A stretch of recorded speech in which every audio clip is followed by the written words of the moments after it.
you for coming. And the idea for today's session is to have sort of like a hands-on or some detail about how we can use generative AI tools. Just to take a step back, this is a forum we are running for a while now, AI for academics. And those who are new to the forum, I welcome you all here.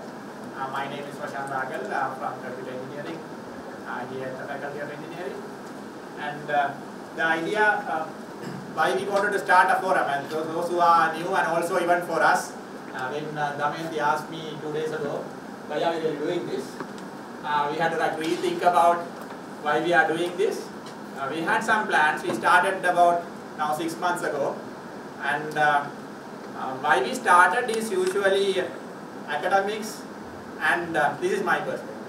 Academics and things like technology, digital transformation we are talking about now, we are usually left behind compared to the learners, right? Which is not good actually. Why is not good? One, we are left behind, which is not good.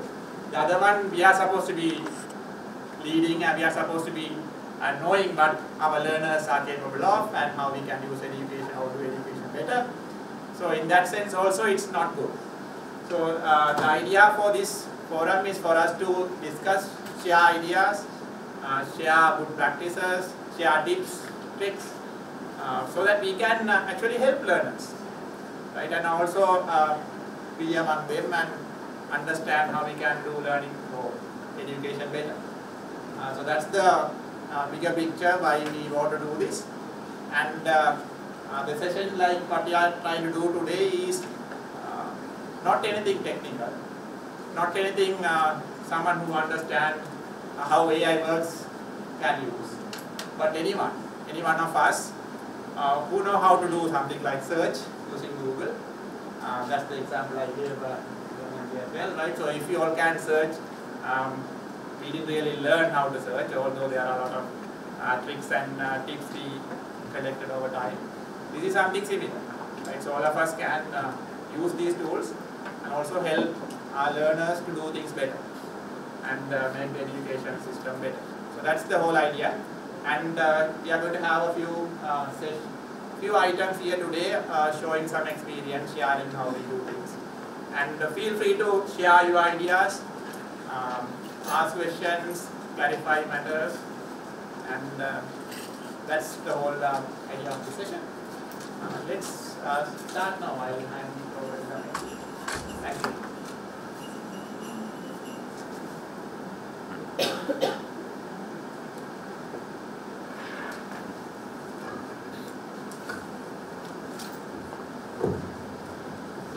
Very good morning, everyone. I hope you can hear me, or hope you all can hear me. It's an absolute pleasure for me to meet you all today morning because it's 10 o'clock or so, and faculty club is far away for us. Now, people that were supposed to be in the faculty club has come over to our faculty to discuss about something that interests me a lot.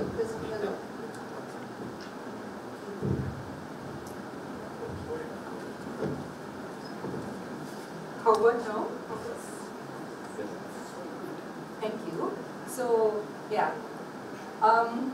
And the other thing is, I think at one point of our lives, we all have cooked. And imagine you were a chef, and you got all the ingredients, all the tools that you wanted in this world to cook. And what sort of a dish would you cook? Now, it's an absolute pleasure for me as well as it's an absolute privilege for me to talk to you because who we are having here are a bunch of masters. And as the saying goes, the master sticks to her tools. So the objective of the session today is to present you, share some ideas, actually discuss few ideas around some upcoming recent tools. In a way, I feel like a direct marketing guy who is here to sell a very recent blender sort of a thing, so that engineers may have invented, called generative AI. And the good thing, and I'll explain what is the good thing about this. I have to market it or I have to present it. and to answer your questions. So before going there, the motivation to have this session would be, in fact, this was from the recent article published by Nature, showing how ChatGPT and similar generative AI tools can be used for scientific publishing, can be used by academics like us, lecturers or researchers like us in our day-to-day daily life activities. So it shows how it is now and how it will be in the future. So as it is shown, it can be mainly used. I wanted to emphasize the use cases, so that's why I took this figure. Helps researchers without English as a first language. So that goes as the most popular or like widely used use case, and makes coding easier and faster. Summarize other research to save time reading it, and speeds administration tasks, improve scientific research, helps creative work by brainstorming new ideas, and generate new research hypotheses, helps peer review manuscripts faster, and there are some other applications that are gaining attention. So I think that you can see what are actually the potential applications of this new tool called generative AI. Yeah, so with that we move to the session or the discussion on generative AI, and I'm Damayanthi Herath. And what we will discuss today is, I thought that it's good to know if you are using a tool, what that tool is about. So I'll start off by a very brief and abstract introduction about what generative AI is. Promise no technical stuff, and we'll do some demonstration of recently coming tools. And with myself is Gayal, who is joining from New Zealand over the Zoom today. And we will also do some demonstrations and share some tips to use these tools. And also at the same time, because as I said, it's supposed to be a workshop or a discussion, I would really appreciate, we would really appreciate that you can do a discussion and knowledge sharing, because I think maybe you are one of the beginners to generative AI. At the same time, you are an expert in generative AI. I don't know in which spectrum you are in, which spectrum I am in. So the best would be we discuss. So to discuss, actually I have arranged an online check passing mechanism, sort of. Now if you go to this link, it will direct you to a Padlet. So we are here, we are supposed to be here till 12 o'clock or so. Throughout that time, whenever anything comes into your mind related to the session, what I'm talking, what Gayal is talking, how do you feel, anything, you can post into that Padlet. Plus, you can also post any tips. If you are already using generative AI tools, any tips to use them effectively, or maybe some references, some sort of ideas, and then I can display that. All those ideas that you want to use so that you can solve. If you haven't met before, or you have forgotten me from last time we met, I'm Damayanthi Herath, and I'm a senior lecturer at Herath, Department of Chemical Engineering, and I'm also part of data engineering and research group we have here in Peradeniya, and my research interests are in machine learning, computational biology, and explainable machine learning. That's about myself, and I wanted to discuss about us as well. So these are the responses to the Google form that we got, and just to show who are in this forum today, we have professors, senior lecturers, etc., and you have some names. But I thought maybe a better way would be to learn about ourselves. If you can answer this question for me. If you could quickly go to menti.com and type 81732495, and I have a question there for you.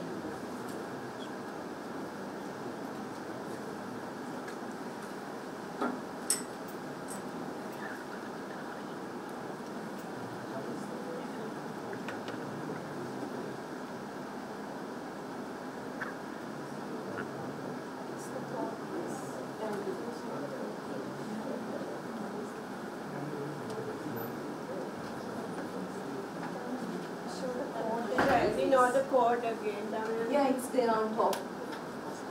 And this is the question. And I think it's a better way to know each other.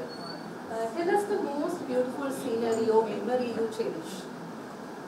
I think we'll take 5 minutes. In fact, I asked the same question at one of my lectures from the students, and they said, Madam, I will take it as a homework. So we'll take around 5 minutes. So tell us the most beautiful scenery or memory you cherish.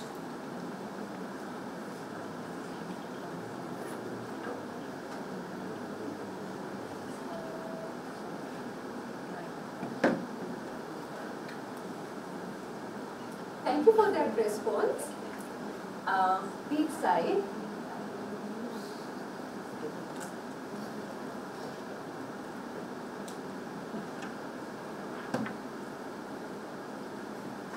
If you are still typing, can you be a little bit more specific?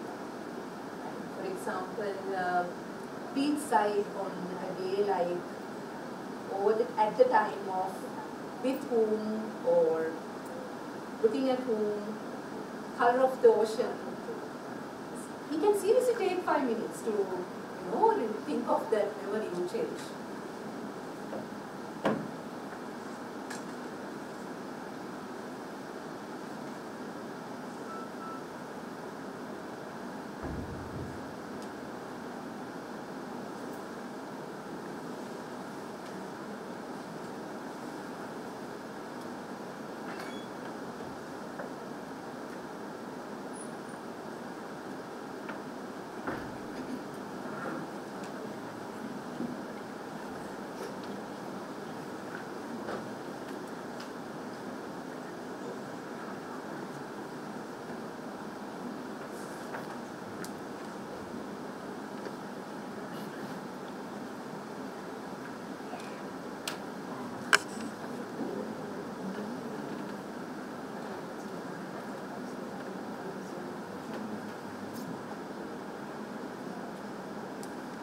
Apparently, we have two people who love Niagara Falls.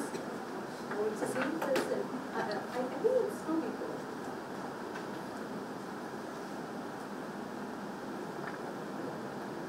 Keep it coming. Please add some more responses. Sleeping over the weekend without having papers to mark.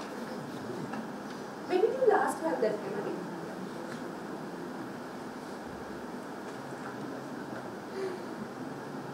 Hantana from my office window, view of Hantana from my window.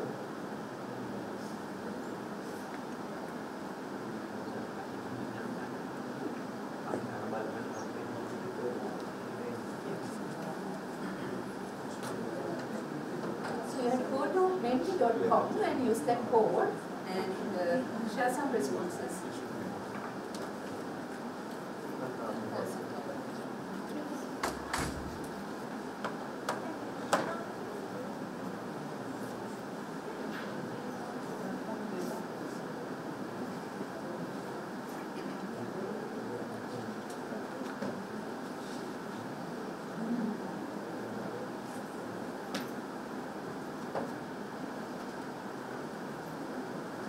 Now that is a better way to know about us. Would you agree? Yeah. So you can keep adding responses to that. And I'll go to my presentation. Right. So what I will do next is, now we know what are the memories that we are cherished. Let us try to experience those memories as the whole, as everyone. I promise I do that. So, right. First, let me start with an introduction to generative AI. What is this buzz is about? This is a very abstract view, so take it with a pinch of salt. It's not really quite technical, it's an abstract view of looking at generative AI. In a way, it's like, imagine that you are listening to songs of Sunil Ariyaratne or songs of Premakirti Dalvis. And you have listened all his songs, and you know his all lyrics. And if they are unique enough, or if there are any features that you can extract from that, maybe if I give you a topic, you might be able to generate, okay, how would a song by Siriwardhana would look like? That's a very abstract way. Also, imagine how a baby learns at home when he's around 2-3 years old. We are not always teaching them what to do. But okay, but one thing baby would do is just we put the mat and the baby would sit and just keep looking. Okay, who is coming from that door? How are they going? What are they doing when they are leaving? No? How do they react when they are leaving? How do they react when they are coming? Go forward and think that you could read all the books in this world and you could memorize them. Name it. You could read all those books, you could memorize it. And those books or the text they have a certain representation or set of features that they are enough that if I give you a new sentence, you can generate, okay, if it was in this book, this is how it would look like. Let's take another step forward. Take a deep neural network, a machine learning model, and feed them with lot of data. Feed it with lot of data, maybe text data, maybe voice data, maybe image data, and let it learn, okay, what sort of features are there in these data. And well, if we could learn the features well enough, what I can now do is, I give them a sentence and I ask it, what is coming next to that? That makes sense. So that is what is happening in generative AI, in an abstract generative AI tools. What we are doing is, we are giving it enormous amount of data and we are training these large neural networks, and at the end, I can input a new prompt, we call, a new data, and now my neural network can tell, okay, what goes very well with this prompt? What is the best? Does that make sense? Thanks. So that is what generative AI is about. So in a very nutshell way, this picture itself had been used, generated from generative AI. What we're saying is, at one end we have a database, so data of different forms, sounds, text, images, and then there will be a neural network trained on that. And next what we do is, we can input the prompt, or we ask it a question, ask it to do a certain task. And then what we can do is, it can generate content. So this is revolutionary, because so far we have been looking at it in a very supervised way. Or what we thought was so far, when we do data analysis, okay, I give it the data and I have some dependent variable, I have a target variable, I have a label, and I'm going to ask it to learn. But here, it's completely, we are not relying on already known data. Just giving it the data and asking it to learn, if that makes sense. So that is what generative AI is about in an abstract manner.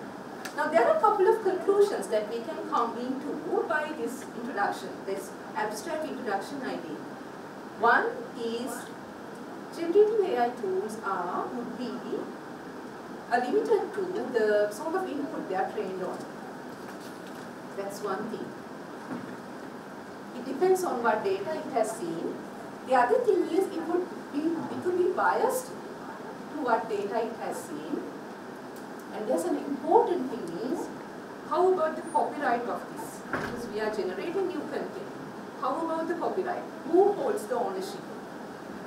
And I'm no expert in legal, but apparently there is a huge discussion globally happening. Who is going to own the copyrights of generated content? Now the very first, maybe Sandhya sir can add some input. Actually the very first concern apparently is, in order to copyright something, it should be generated by a human. That is there in that rule. So we protect by copyrights something generated by human. So one concern is, how much human involvement is there in this content generation? And the other thing is, what is it used? What is it used for? whether it's going to be used for commercial use, or whether it's going to be something like a very casual discussion like this in the forum. Am I going to make money out of it? Or it's non-profit task, etc. So I don't think we can spend this time for that. But in general, what I wanted to convey is it depends. It depends. So you have to look at the application and decide, okay, how do I resolve the copyright issue? And okay, going forward, now you have an idea about what generative AI is, and so what generative AI holds for us the academics, us the people who are, building the next generation of people. So what generative AI, is that a new definition for intelligence? Or does that mean that we are going to make less mistakes? Does that mean that we are going to have more time and opportunities?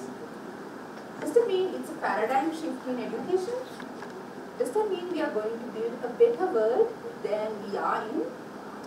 The short and quick answer is, as we believe, yes.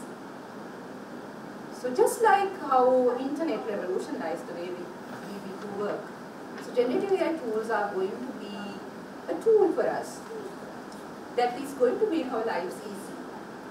And actually that is the focus of this workshop today. How can we make our lives easy with generative AI tools? And I will present on one of the generative AI tools, mainly the Bing AI from Microsoft. And Gayal will talk about the famous ChatGPT, and I will also ask a few of the experts in the forum, some staff members in the forum, to share their ideas. Right. Now, Bing AI, it's from Microsoft. If you are using Microsoft Windows, it's already there with you, and you will see it is there. So, as I said, generative AI tools can be related to text, images, voice, likewise. But at the moment, we are thinking about only one particular model, or it's either an image, it's either a text, or it's either a voice sort of a thing. And so the revolutionary product came from OpenAI, giving ChatGPT, and Microsoft partnered with OpenAI, and they integrated generative AI into all the products, including their 365. So now it is there in our OS, so we integrated with a lot of applications, but I am going to just focus on the image creator. And what I want to convey is there are a lot of applications, a lot of tools. Please check on them and use them. And yeah. Now, how do I go to Bing AI? Now, we can use Bing AI on Google Chrome browser as well as in any browser. But we know Microsoft browser is Edge, so we will use Edge. And one way is we can go to copilot.microsoft.com. If you want to, so you want to add something? Just say it loudly. Can you hear me? So,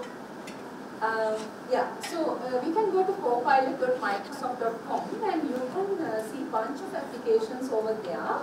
And I will not focus a lot on text because Gaia will be showing about ChatGPT. I will actually focus on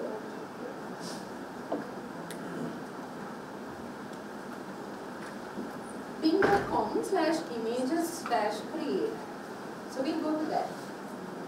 This is the Bing image creator. This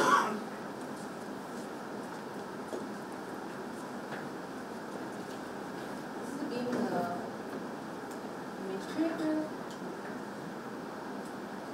This is what I'm going to be. Now, can you go back to the slide and show it one more time? Yes. Go a little slow. Yeah, keep it there for a second. Okay, so I'll spend spend a few minutes in this slide. So what it's showing is if you want to access the generative AI tool from Microsoft, one option is we can go to copilot.microsoft.com.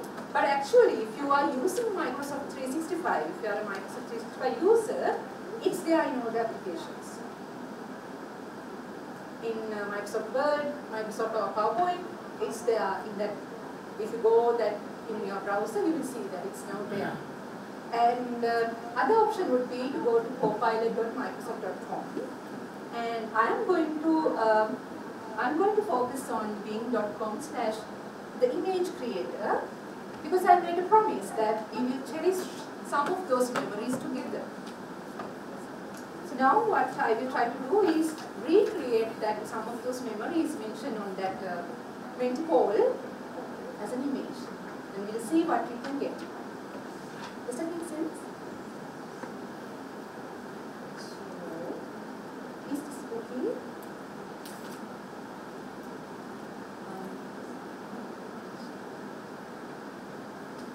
Before doing that, I will explain the user interface a bit. Now, as you can see, this is the Bing image creator. So the idea is I can input a prompt, I can give some idea, and it will give me, it will generate images. And maybe by refining it further, I can generate better images. And also, by improving my prompt, I can generate better images. The key is, just like in our day-to-day learning, we have to know what is the question we should ask. So, and here you can see that there is this points that Microsoft is offering. What it say is, I have 96 boosts for today. So I can, if you run out of boosts, it's like the energy boost and juice boost. If you run out of boost, image generation may take longer.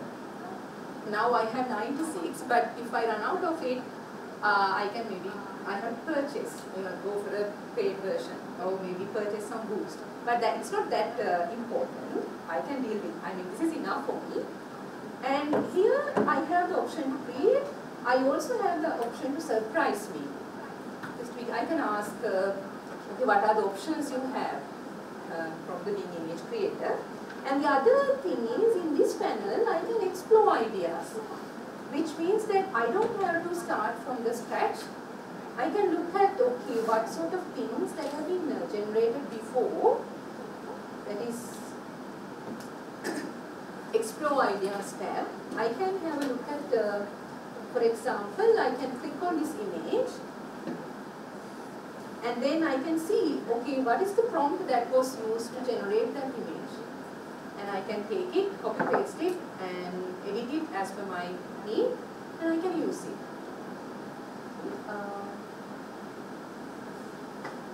So now what I will try to do is, we will try to visualize one of these memories. So only one person who was thinking about it, it's best we can also be that. What shall we select?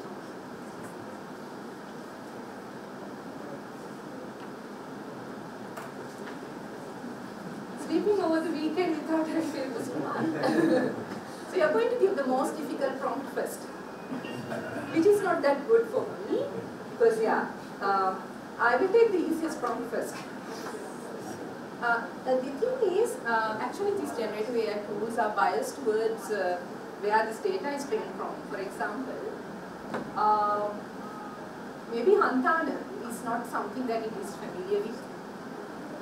Maybe Sinhalese people, or I don't know, they are not familiar with it. The model will not be familiar with it. So we have to be careful on that as well, and we have to look at it. So I'll choose Niagara Falls. Too easy, you think? How do you know he doesn't know? Because I know what sort of data he's trained on. That's why. That's why. So he's probably not trained on Sri Lanka related data. Maybe trained, but less. Maybe you can use Montana, then in Sri Lanka. We can try, yeah, of course, I'm all for it. Huh? Goal for it. Okay, what we'll do is we'll try 2, because 1 is not enough. We have many people. Is that okay? Yeah, we'll try both Niagara Falls and Hantane or goal 4. But I think the most beautiful picture personally would be baby's face when I breastfeed. But I don't think it will do a good job. Generative AI will do a good job. And so, right. Yes, Niagara Falls is too easy, you think, but let's see. Let's see. Let's see. Might just search for it.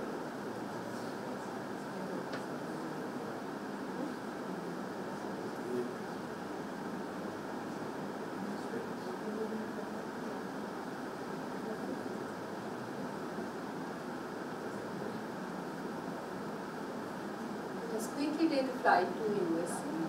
And I think we are almost there. What do you think of that?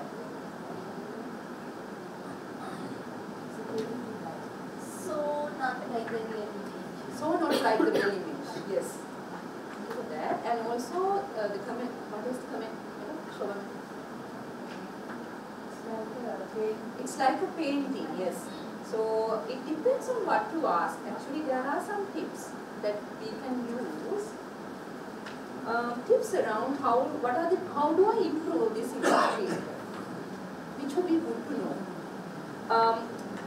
This guide, this link that I have on slide is a very good guide on what are the tips how to improve the prompts.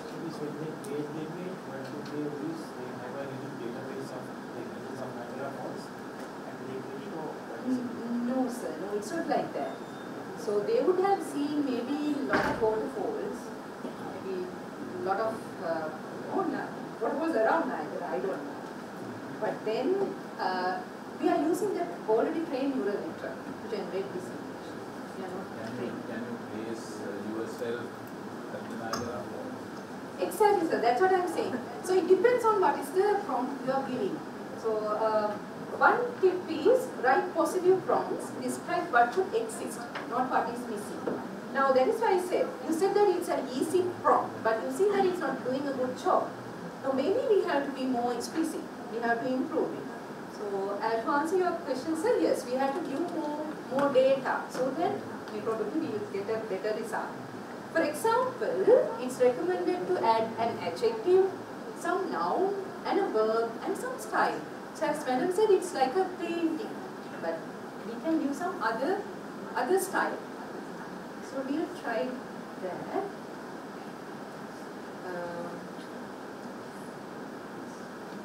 Input. What if you give something like falling off from Niagara Falls or something? I'm just thinking out loud. Does he have the capacity to listen? So shall I say like Ruanda is falling. Yes, Ruanda is falling from the Niagara Falls or something like that. In a barrel. In a barrel. That is the task. He doesn't know what That's my question. So when you said, answered the person Udi and said that we can place ourselves there, I will ignore because I have to give my, say if I give my full name, will it look for my Facebook and whatever, get the image and do it? no, we can't do it. You can't put yourself over there. What you can do is you can say, okay, some woman, a beautiful woman, looking over Niagara Falls at the time of a sunset. Let's try that. I think that's a good description. Not live. Even not that. Can't you upload the image and create from that image? That image At the moment we can't, but what you can do is you can generate an image from the school and maybe use some other tool to do some editing. Yes, certainly. There are people. Yeah, choosing Copilot, you can upload an image here. Not in image creator. In image creator you can't do it. Maybe they were not clear. Like, so at the moment you are talking about image creator. Yes, yes, yes. We click me about it, not about generative AI. So when I say that we can't, I am talking about image creator. Right. There can be some other generative AI tool which support exactly that. For example, in Copilot, in chatbot window, you can upload an image and maybe. Yeah, that's what I meant. What do you mean generate? To explore. It's fascinating, isn't it? How it's I would say, what else? Maybe, what sort of a painting? real image, not a painting. Realistic image of. Okay.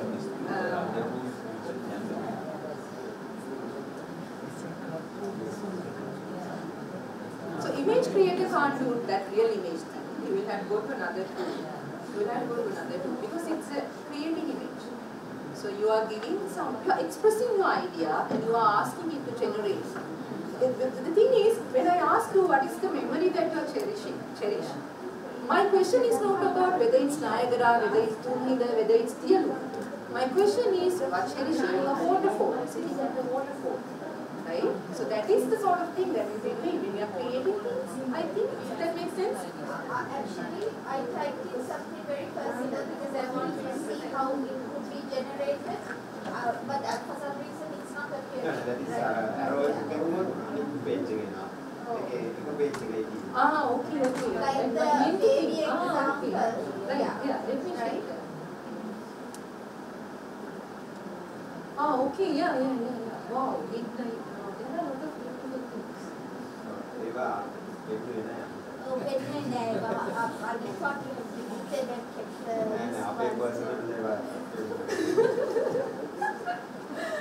Yeah, sorry about that. Midnight Sun in Norway with my master's in 2007. Yeah. What do you think about the mother's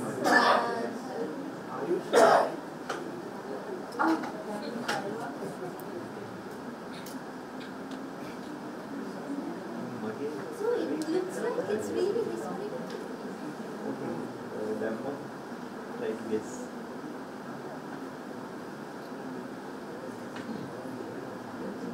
Give me a second. I'm sorry about that. It has charged. So, yeah. So there are some other responses.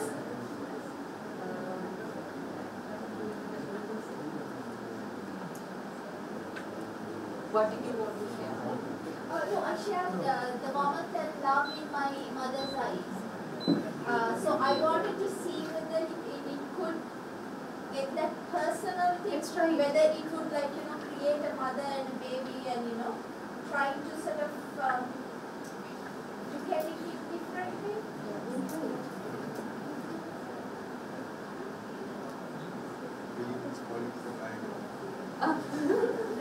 You can share, sir.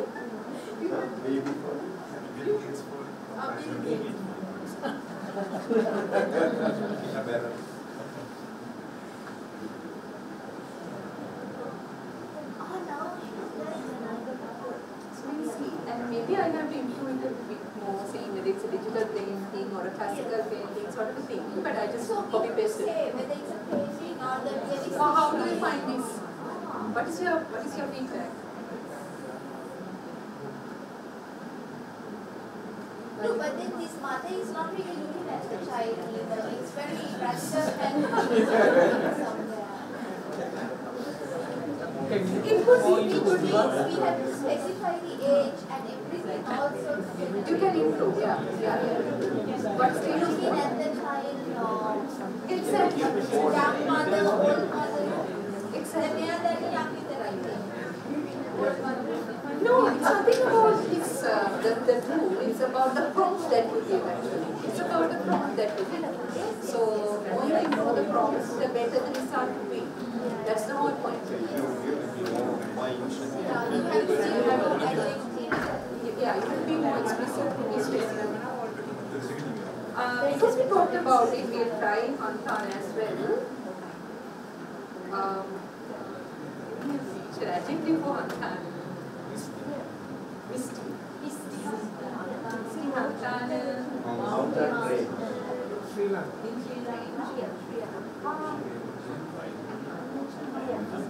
At sunset, Oh, or this at dawn. window?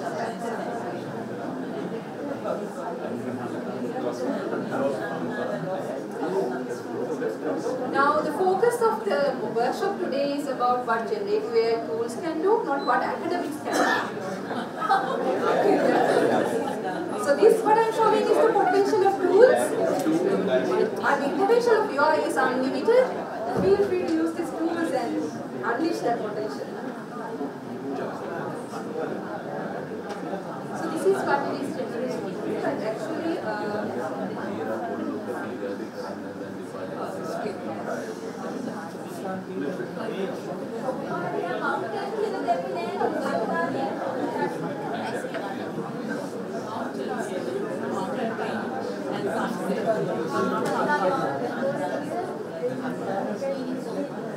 so what types of mountains, not the same mountain.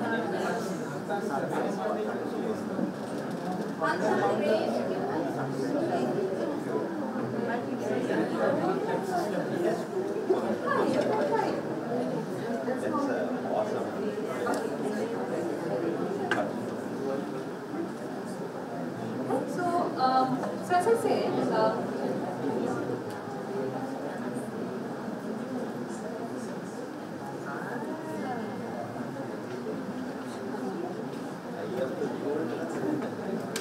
I have now soon hand it over to Gayal, who will talk about the next thing. Concluding remarks. I thought I will share this in this session. This is about what are the 4 stages of curiosity, from practical knowledge to self-knowledge. What I wanted to convey is why generative AI tools. I mean, what is the good thing about it? Why we should use it? So if you look at it, the 4 stages of curiosity start with the process. The question that I want to know how the system works. Then it goes to the content. I want to understand this content. And next, transfer. How can I transfer this knowledge into new context? From engineering to medicine. And at the top is the empathy, the self. Why do I care? What is the human impact? Now, what generative AI tools sort of did is, now we are climbing these steps. Now, these tools can help you to understand the process. It can help you to understand the content more effectively. You look at the tool like ChatGPT. And it can also generate ideas. It can help us in generating ideas around transfer. But I think the key thing is, where we have the control is the empathy, the self. So that's, as I said, it's a tool. I'm presenting you a toolbox, and it's up to us, the human, to. It's limited by our potential. That's what I want to say. Right. For example, this is a very interesting painting that I came across, and it is termed as low marks again by. I will not read it because I don't want to get it erroneous. Now, because there are some concerns, because why will AI replace us? Should we use these tools? What will happen to human? This is what will happen. This is why we are doing that. If you look at this painting, it's a very beautiful painting, and if you have people from art, maybe they can explain it better, but I will give what I have learned. So apparently this boy is coming, it's a Russian boy, is coming home after getting low grades from the school. And at one corner is his mother looking at him in a disappointed manner. And at another point, apparently, is his sister wearing a red scarf, showing the Soviet influence. And also the light coming from that window is about, I think it relates with the girl's character. So, and also there is a dog jumping at the boy with a lot of joy, whereas everyone else in the picture is worrying about something very trivial as low marks of the boy. Now, generative AI can't still do this. There are a lot of emotions in this picture, so there are a lot of expressions in this picture, a lot of creativity in this picture. But the thing is, it can now revolutionize how we express this thing. For example, imagine we as kids, We didn't have to memorize anything. We had just a phone with us. If I want to know, okay, when did British came to Sri Lanka? When did Portuguese came to Sri Lanka? What is our national flower? Who was our first president? What was the first constitution look like? We didn't have to memorize anything. Imagine what our brains would have done. Imagine what our brains would have done. Now with these tools, this is the potential that we are unleashing. Because now we can ask that question from that tool and it can tell me. I don't really have to memorize this. So our children, now we are going to have the gift of that. They are going to have the gift of expressing their selves better. Would you agree? Agree? Makes sense? So, yeah, so it's really good. So, I don't know, because it's like you're stunting the brain's growth. I mean, our neurons, if they don't flash and use our brains in terms of Alzheimer's and dementia and other diseases, I think this can be I agree, but what Hebbian learning or neuroplasticity says is neurons that fire together, wire together. Now what we are trying to do is we are like shutting off maybe some neurons, which might also fire some new neurons.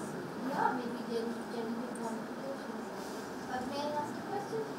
What if we say for an artwork, for example, give a topic and say, draw this, show this image as Pablo Picasso would. Would it be able to imitate the style? That's good. You can give more details and ask it to be like that. Which is a real scary thing, because then authentic, say artwork, the authentic works are then, so they can be sort of manipulated. Now constantly manipulation happens, but at the end of the day, in 100 years time, where would we be? We may not even know the original work. That's a very good question, but I think that's a very good question, but that's a question to go home with and maybe sleep on, because today our focus is on the tools. Yeah, but that's a very good question, yes. So, any other thoughts, questions, suggestions? Also feel free to put that on that Padlet actually. I can, if you want to share anything with the group, but you can of course speak as well.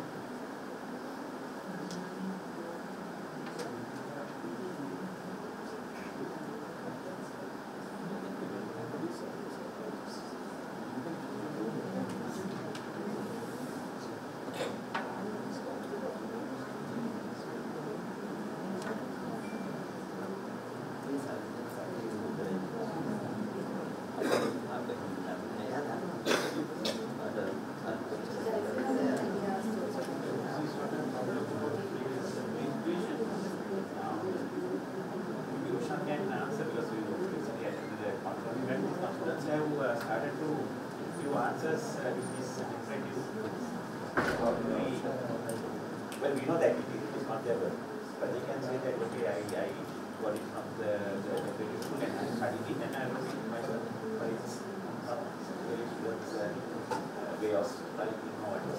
How to use Plagiarism, how to avoid plagiarism. not plagiarism, actually it's not copying. Yeah, it's not one to one, but you just look at it, just change the words here and there, but do something. Using AI to support science. How can we assist?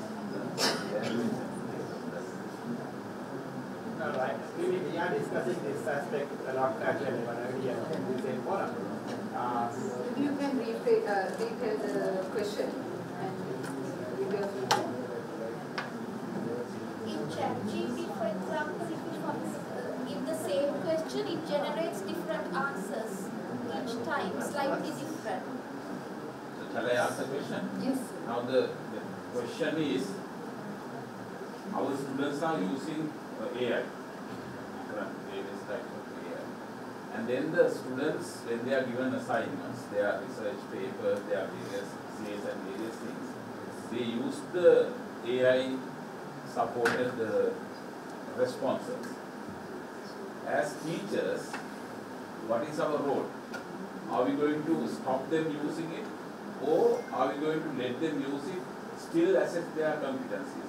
Is it possible for us to judge that the students' intellectual capacity, potential, and their sort of strengths and worth in spite of, or not rather than in spite of while using AI. Using AI to become the reality of the world. So with that, as facilitators, how are we going to play our role? That's the question.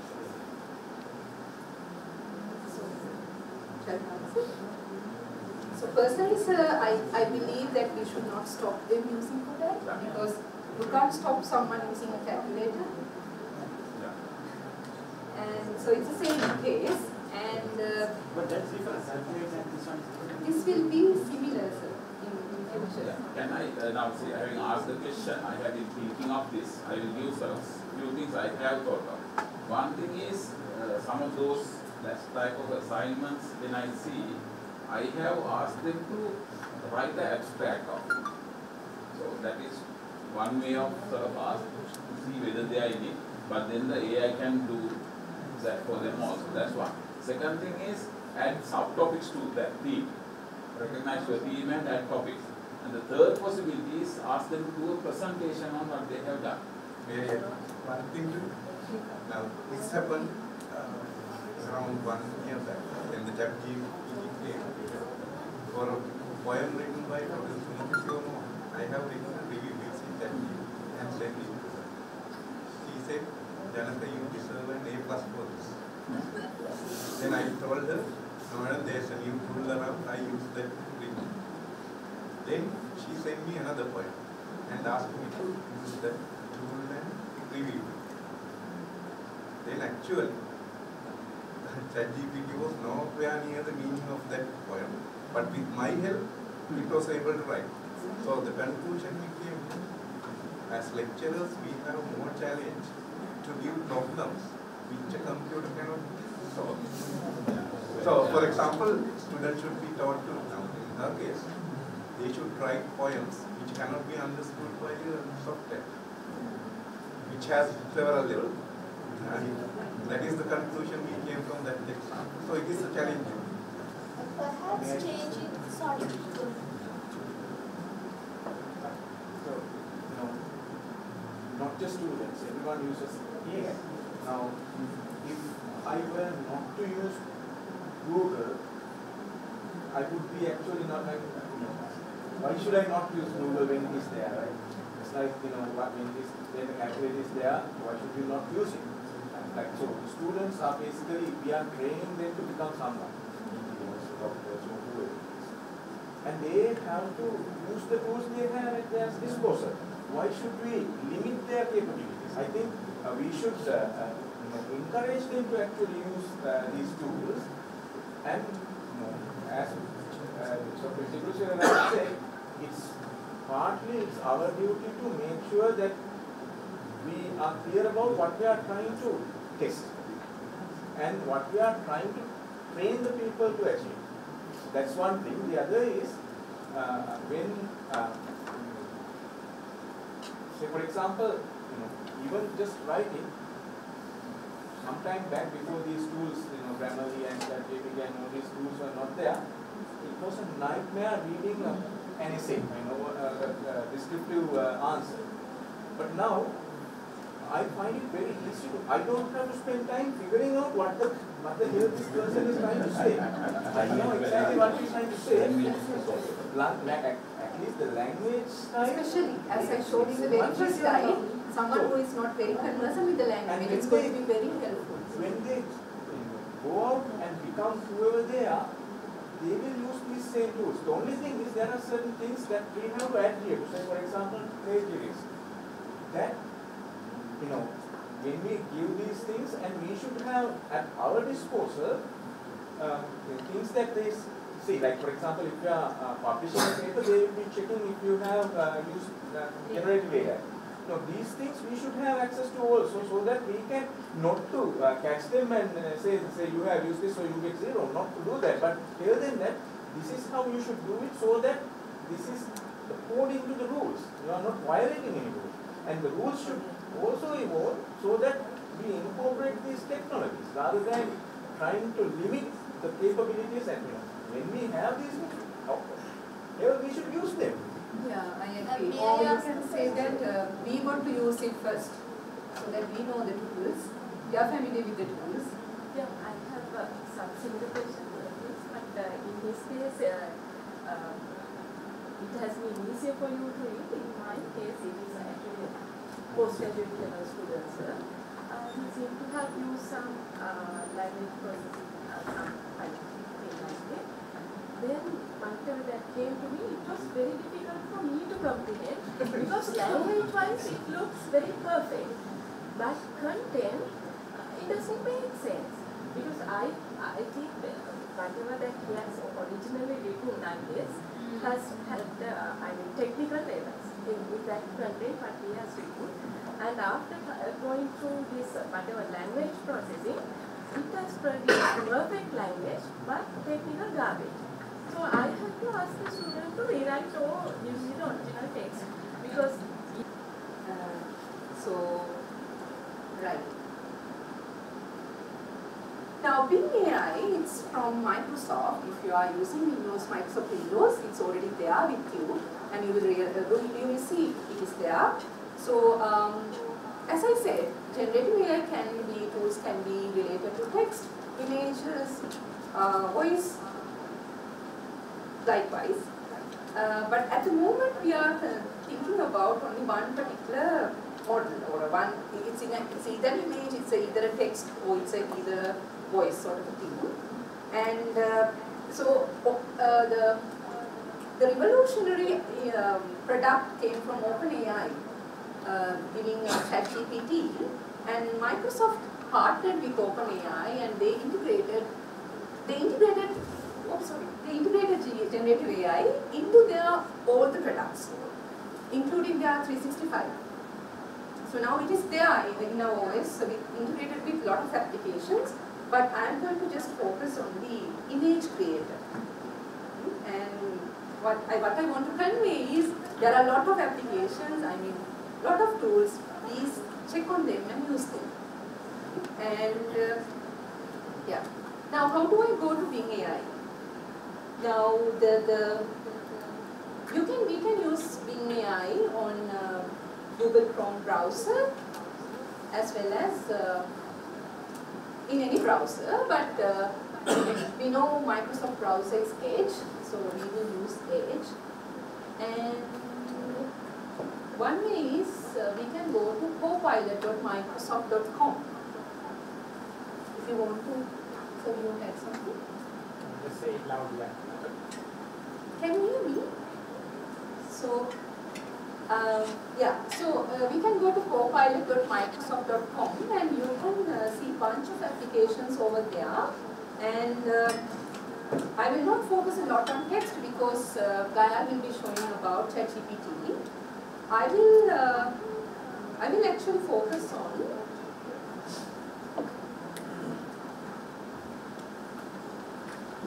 bing.com/images/create. So we'll go to that. This is the Bing image creator. This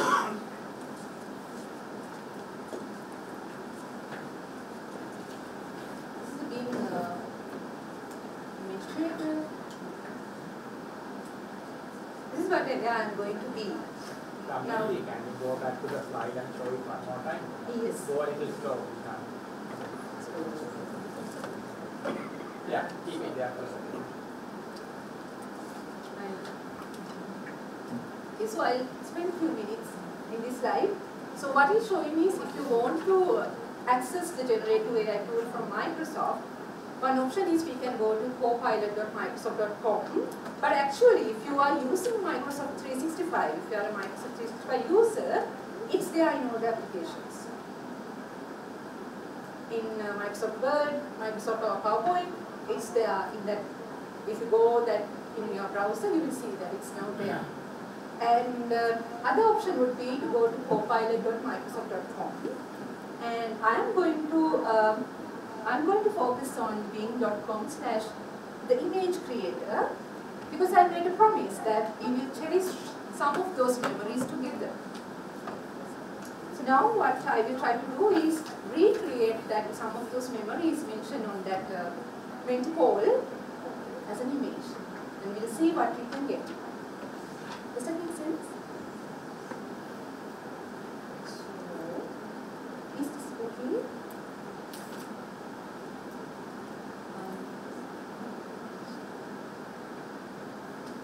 Before doing that, I will explain the user interface a bit. Now, as you can see, this is the Bing image creator. So the idea is I can input a prompt, I can give some idea, and it will give me, it will generate images. And maybe by refining it further, I can generate better images. And also, by improving my prompt, I can generate better images. The key is, just like in our day-to-day learning, we have to know what is the question we should ask. So, and they are here, you can see that there is this points that Microsoft is offering. What it say is, I have 96 boosts for today. So I can, if you run out of boosts, it's like the energy boost and juice boost. If you run out of boost, image generation may take longer. Now I have 96, but if I run out of it, I can maybe, I have to purchase, go for a paid version, or maybe purchase some boost. But that, it's not that important. I can deal with, I mean, this is enough for me. And here I have the option to create. I also have the option to surprise me. I can ask, okay, what are the options you have from the Bing image creator. And the other thing is, in this panel, I can explore ideas, which means that I don't have to start from the scratch. I can look at, okay, what sort of things that have been generated before, that is explore ideas tab. I can have a look at, for example, I can click on this image, and then I can see, okay, what is the prompt that was used to generate that image. And I can take it, copy paste it, and edit it as per my need, and I can use it.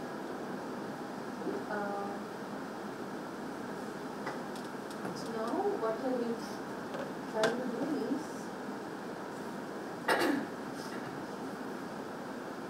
we will try to visualize one of these memories. So only one person who was thinking about it, it's best we can also be that. What shall we select?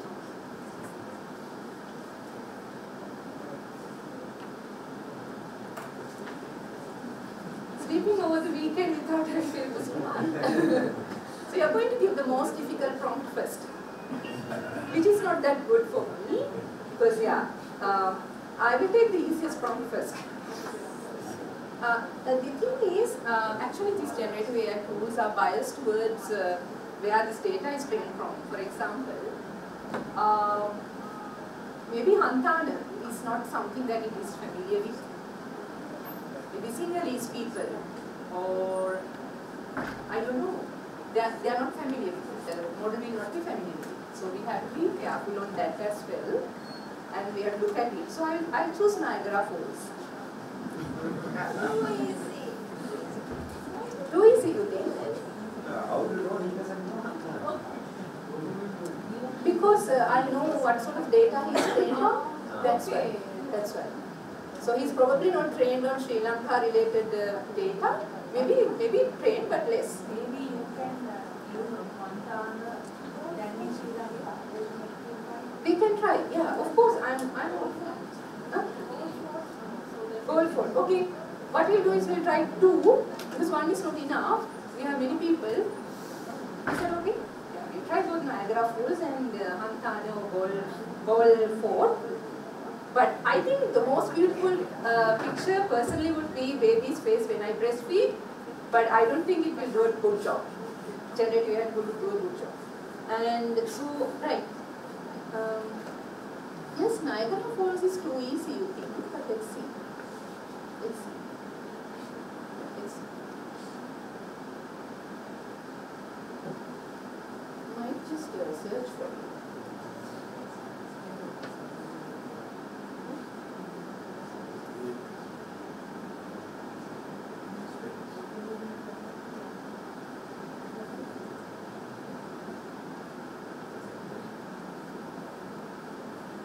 Just quickly take a flight to US. I think we are almost there. What do you think of that?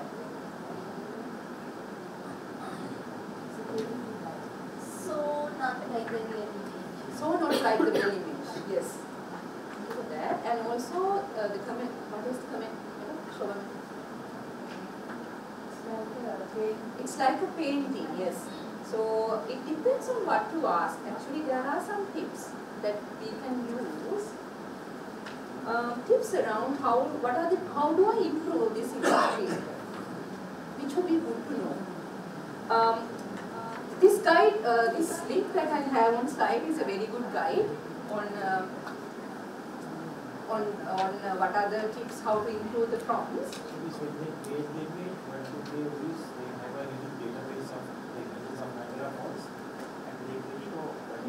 No sir, no, it's not like that. So they would have seen maybe a lot of waterfalls, maybe a lot of waterfalls around Niagara, I don't know. But then we are using that already trained neural network to generate this image. We are not trained. Can you place yourself at the Niagara Falls? Exactly sir, that's what I'm saying. So it depends on what is the prompt you are giving. So one tip is write positive prompts, describe what should exist, not what is missing.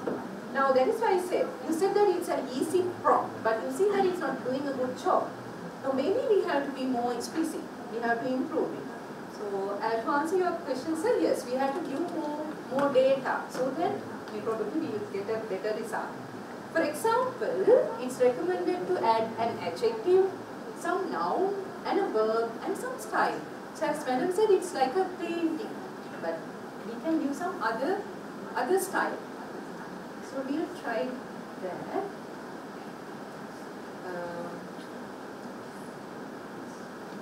Input. What if you give something like falling off from Niagara Falls or something? I'm just thinking out loud. Does it have the capacity to process? So shall I say like Ruanda is falling. Yes, Rwanda is falling from the Niagara Falls or something like that. In a barrel. In a barrel. That is the law. It doesn't know you are. That's my question. So when you said, answered the person Udiyan said that we can place ourselves there, how will it know? Because I have to give my, say if I give my full name, will it look for my Facebook and whatever, get the image and do it? no, we can't do it. You can't put yourself over there. What you can do is you can say, okay, some woman, a beautiful woman, looking over Niagara Falls at the time of a sunset. Let's try that. I think that's a good description of life. Even not that. Can't you upload your image and create from that image? At the moment we can't, but what you can do is you can generate an image from the school and maybe use some other tool to do some editing. Yes, sir. There are people. Yeah, actually, so in Copilot you can upload an image here. Not in image creator. In image creator you can't do it. Maybe they were not clear. Like, so at the moment you are talking about image creator alone. Yes. Be clear about it, not about the So when I say that we can't, I am talking about image creator. There can be some other generative AI tool which support exactly that. For example, in Copilot, in chatbot window, you can upload an image and maybe. Yeah, that's what I meant. What do you generate? Yeah, to explore. It's fascinating, isn't it? How I would say, what else? Maybe, what sort of a painting you a real image, not a painting. Realistic image of. Okay.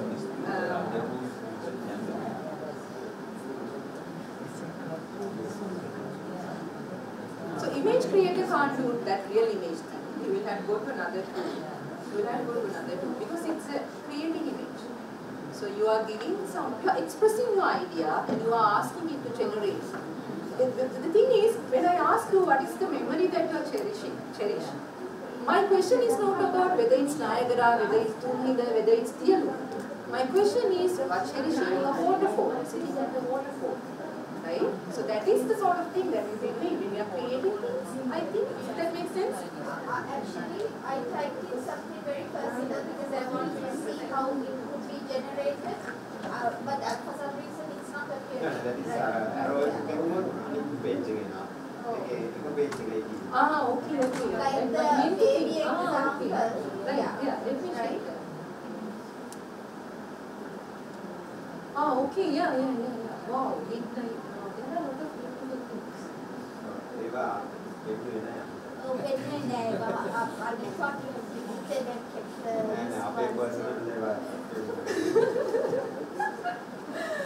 Yeah, sorry about that. Midnight Sun in Norway with my master's in 2007. Yeah. What do you think about the mother's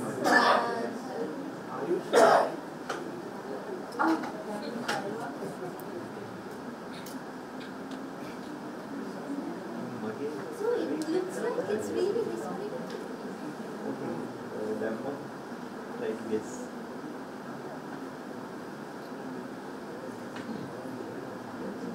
Give me a second. I'm sorry about that. It has charged. So, yeah. So there are some other responses.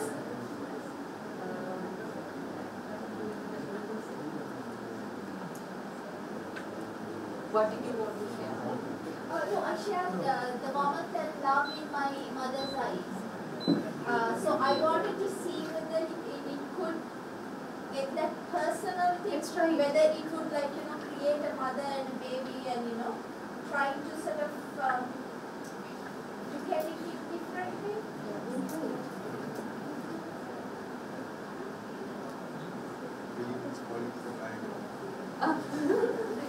You can share, sir.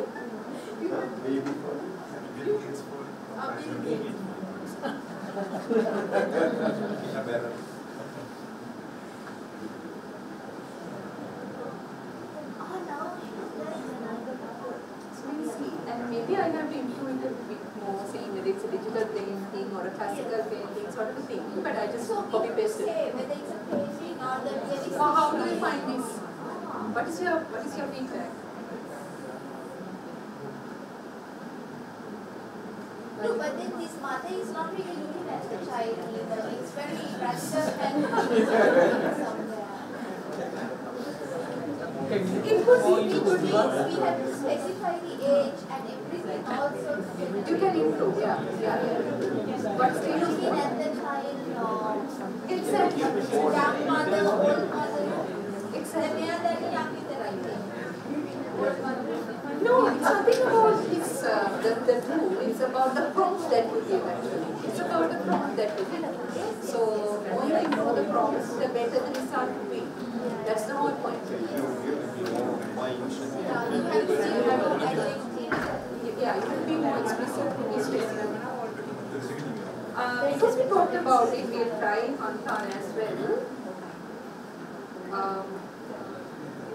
Should I adjective for Hantan? Misty. See Hantan. Sri Lanka.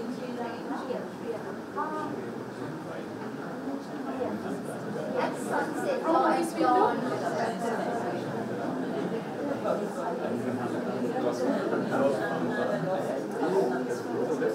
Now, the focus of the workshop today is about what generative AI tools can do, not what academics can do. So this, what I'm showing is the potential of tools. I mean, potential of UI is unlimited. Feel free to use these tools and unleash that potential. So this is what it is generating. But actually,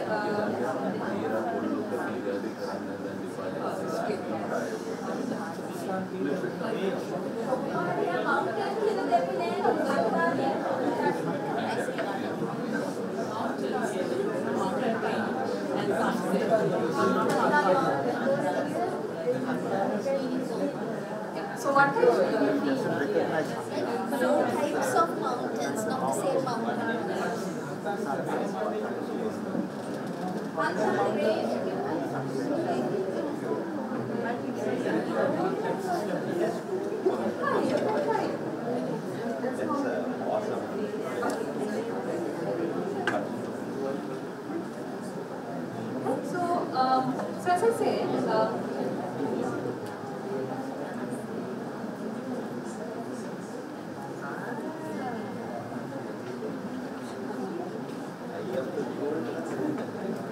I have now soon hand it over to Gayal, who will talk about the next thing. Concluding remarks. I thought I will share this in this session. This is about what are the 4 stages of curiosity, from practical knowledge to self-knowledge. What I wanted to convey is why generative AI tools. I mean, what is the good thing about it? Why we should use it? So if you look at it, the 4 stages of curiosity start with the process. The question that I want to know how the system works. Then it goes to the content. I want to understand this content. And next, transfer. How can I transfer this knowledge into new context? From engineering to medicine. And at the top is the empathy, the self. Why do I care? What is the human impact? Now what generative AI tools sort of did is, now we are climbing these steps. Now these tools can help you to understand the process. It can help you to understand the content more effectively. You look at the tool like ChatGPT. And it can also generate ideas. It can help us in generating ideas around transfer. But I think the key thing is, where we have the control is the empathy, the self. So that's, as I said, it's a tool. I'm presenting you a toolbox, and it's up to us, the human, to, it's limited by our potential. That's what I want to say. Right, for example, this is a very interesting painting that I came across. And it is termed as low marks again by, I will not read it because I don't want to get it erroneous. Now because there are some concerns, because why will AI replace us? Should we use these tools? What will happen to human? This is what will happen. This is why we are using that. If you look at this painting, it's a very beautiful painting, and if you have people from art, maybe they can explain it better, but I will give what I have learned. So apparently this boy is coming, it's a Russian boy, is coming home after getting low grades from the school. And at one corner is his mother looking at him in a disappointed manner. And at another point, apparently, is his sister wearing a red scarf, showing the Soviet influence. And also the light coming from that window is about, I think it relates with the girl's character.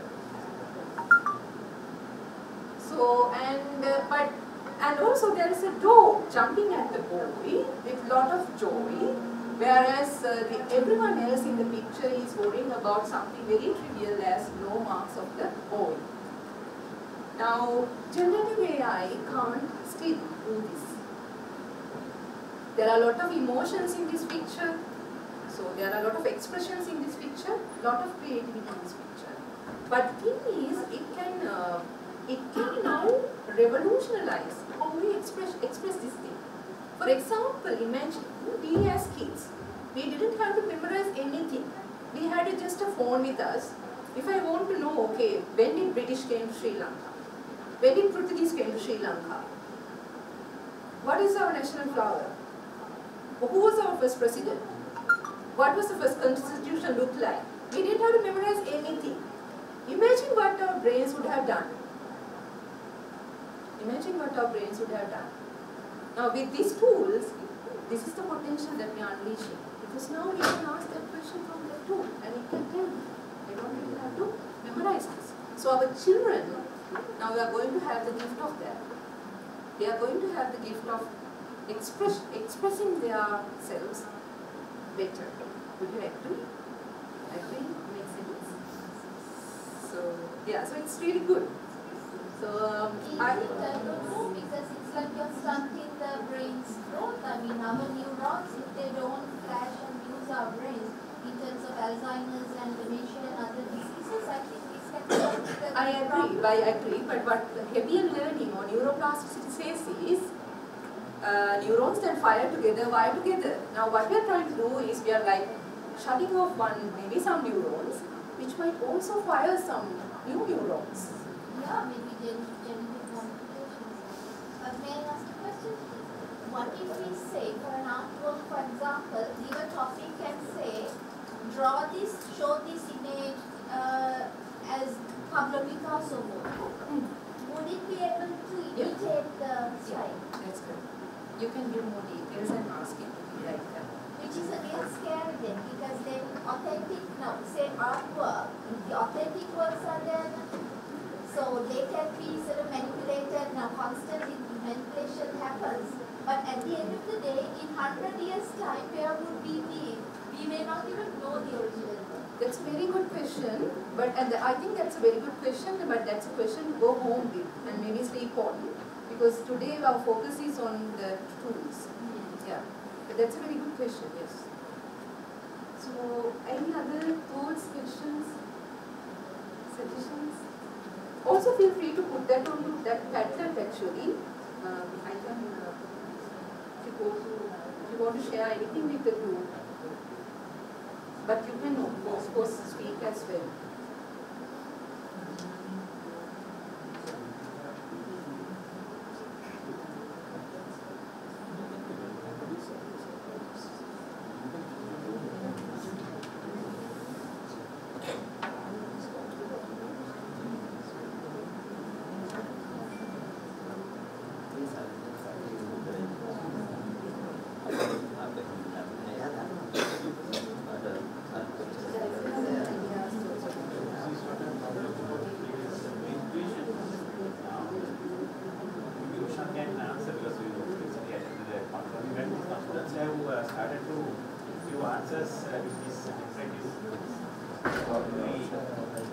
Well, we know that it is not their work, but they can say that, okay, I got it from the decorative school and I studied it and I wrote it myself. But it's not very students' way of writing or how to use Plagiarism, how to avoid plagiarism. not plagiarism, actually, it's not copying. Yeah, it's not to art, but you just look at it, just change the words here and there, but do something. Using AI can support assignments.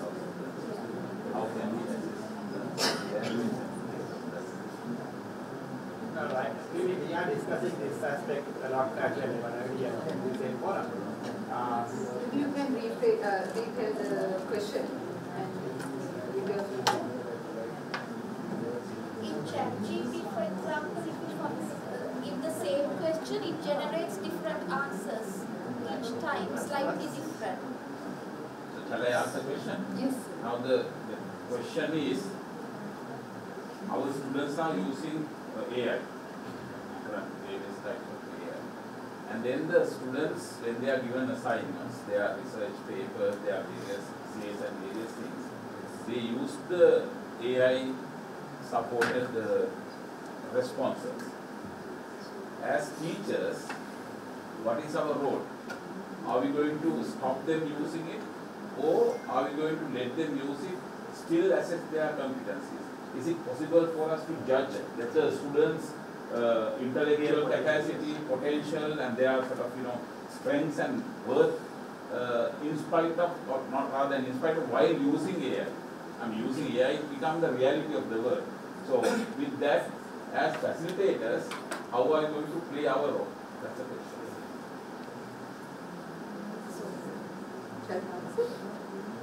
So personally, sir, I believe that we should not stop them using for that, because you can't stop someone using a calculator. And so it's the same case, and but that's different. Calculator and this one is different. this will be similar, sir, in future. Can I now say, having asked the question, I have been thinking of this. I will give some few things I have thought of. One thing is some of those type of assignments when I see, I have asked them to write the abstract of it. So that is one way of sort of ask to see whether they are in it. But then the AI can do that for them also. That's one. Second thing is add subtopics to that theme. Recognize your theme and add topics. And the third possibility is ask them to do a presentation on what they have done. One thing to now, this happened around 1 year back when the ChatGPT came for a poem written by Professor. I have written a review using ChatGPT and sent it. She told her, no, there's a new tool around, I use that link. Then she sent me another poem and asked me to use that tool and review it. Then actually, ChatGPT was nowhere near the meaning of that poem, but with my help, it was able to write. So the conclusion became, as lecturers, we have more challenge to give problems which a computer cannot solve. So, for example, students should be taught to, now in her case, they should write poems which cannot be understood by a software, which has several levels. And that is the conclusion we came from that example. So it is a challenge. Perhaps changing, sorry. So, not just students, everyone uses AI. Now, if I were not to use Google, I would be actually not like, why should I not use Google when it is there, right? It's like, when the calculator is there, why should you not use it? Like, so students are basically, we are training them to become someone, doctors or whoever. And they have to use the tools they have at their disposal. Why should we limit their capabilities? I think we should encourage them to actually use these tools. And as Siriwardhana said, it's our duty to make sure that we are clear about what we are trying to test and what we are trying to train the people to achieve. That's one thing. The other is when, say for example, even just writing, sometime back before these tools, Grammarly and ChatGPT and all these tools were not there, it was a nightmare reading an essay, a descriptive answer. But now, I find it very easy to, I don't have to spend time figuring out what the hell this person is trying to say. I know exactly what he's trying to say. At least the language style. Especially, as I showed in the very first slide, someone who is not very conversant with the language, it's going to be very helpful. When they go out and become whoever they are, they will use these same tools. The only thing is there are certain things that we have to add here. So for example, plagiarism. That, when we give these things, and we should have at our disposal things that they see, like for example, if you are publishing a paper, they will be checking if you have used generative AI. These things we should have access to also, so that we can not to catch them and say you have used this so you get 0, not to do that, but tell them that this is how you should do it, so that this is according to the rules. You are not violating any rules. And the rules should also evolve so that we incorporate these technologies rather than trying to limit the capabilities. And when we have these, we should use them. Yeah, I agree. Or you can say that we want to use it first, so that we know the tools. We are familiar with the tools. Yeah, I have some similar question for this, but in this case, it has been easier for you to read. In my case, it is actually postgraduate level students. We seem to have used some language processing, some thing like that. Then, whatever that came to me, it was very difficult for me to comprehend because language-wise it looks very perfect, but content, it doesn't make sense. Because I think whatever that he has originally written, I guess, has had technical errors with that content what he has written. And after going through this whatever language processing, it has produced perfect language but technical garbage. So I had to ask the student to rewrite or use the original text because But what happens to language studies? If you are doing language studies, for example, then that's a huge challenge for us, like writing literature and other things. Because then, if we are going to disregard language. Thank you everyone. Thank you so much for your inputs and your thoughts. Please discuss pattern. So I share that with everyone. If you just write it down there, score your thoughts. So by the way, this is a very interesting discussion. In fact, like this is what exactly we are discussing in other times. So today we thought we'll share some tools. So Please come to the next meeting where we'll discuss all this in length. That is exactly what we are doing in the regular discussion. So that's the whole point of AIFA, AIFA Academy. So now I will transfer the control to Gaya, who is joining me from New Zealand, and he will talk about GPT. And I'll stop my session over there. And I'm stuff. Yeah, so after that, after I completed my PhD, I joined a New York-based company where I mainly worked, but I'm based in Auckland now, but I worked about LLMs and all.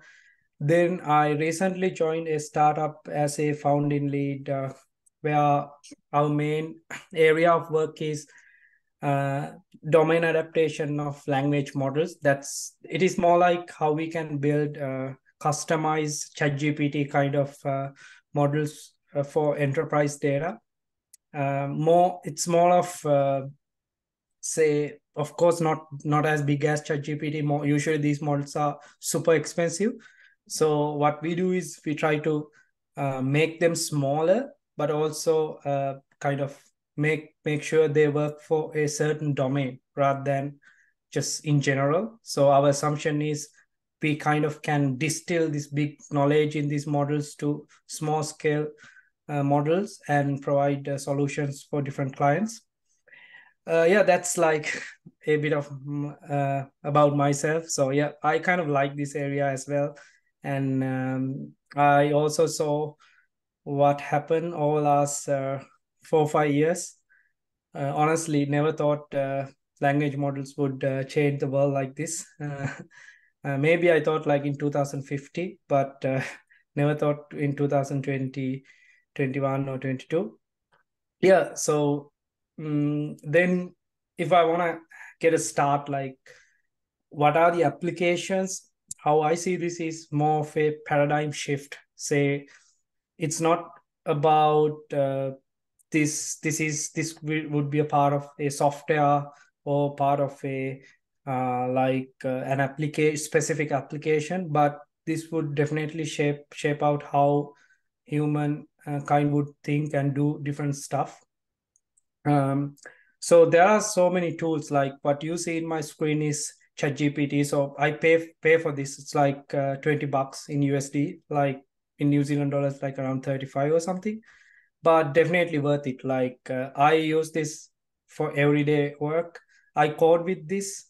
Obviously, I don't share my information, like some information which is really important, or like where I think like there could be some security breaches. But my point is I use this every day, like literally like since last December I rarely code because I still have to code. But I mean, I do code. It's more like it's my, like I try to coexist with this model. That's the whole point. And obviously I also need to talk about writing, because I heard like slightly Dr. Damayanthi also mentioned like how these kind of tools can transform how we write stuff. So when it comes to writing, especially if you have a PhD and you join industry, you get this chance. Like people think, oh, you're good at writing. Like you get some chances, especially doing these reports and all. But now it's no more. That skill is already gone. Even I don't write at all now. And we can use this. That's like one way of writing. And also you can also use it to understand concepts, because it can break down things. And plus even like you can go up to some extents, like analyze your data. Like I don't know, everyone might not do things like data analysis, more like to get quantitative results. It's really easy with this tool, like for example, I know in the States now it's hard to find this job role called data scientist, because honestly you don't need, like all you need to do is kind of like upload something. I'll start with a very I'll start with something very specific. Then I'll move towards like more general stuff. So like you can actually, so this is a tool. This comes with, if you pay for ChatGPT, you get 3 solutions. Like one thing is GPT-4. This is like a general chatbot, and you can like tell anything like, hey, make a joke or something like that. So yeah, see, like I don't know how it maybe like it knows my history, obviously. So it says, why don't scientists trust atoms? Because they make up everything, like so that's like this is just like one example. Of course, there are so many different examples. And then there's another tool you'll get, that is DALL-E. So this is like, I'm really bad at drawings, like it's like not my thing at all. But let's say generate a human face with some cute rabbit features. So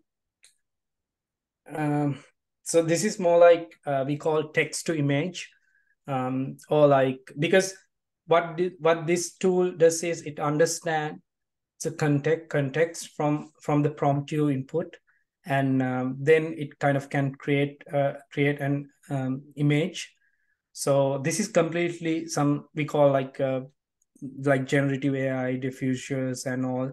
But general idea is you can like generate this kind of stuff in within like few minutes. So I mean, honestly, when people pay Netflix around $20 or something, or $15, paying for this, definitely worth it. Like, because as far as I know, most of my friends are using this as the paid version. So I know, like, in million years, I would not draw something like this, So right now, I don't need to think of coming up with different avatars or like make things nicer. But honestly, for me, I'm not using this tool much, just to make fun stuff.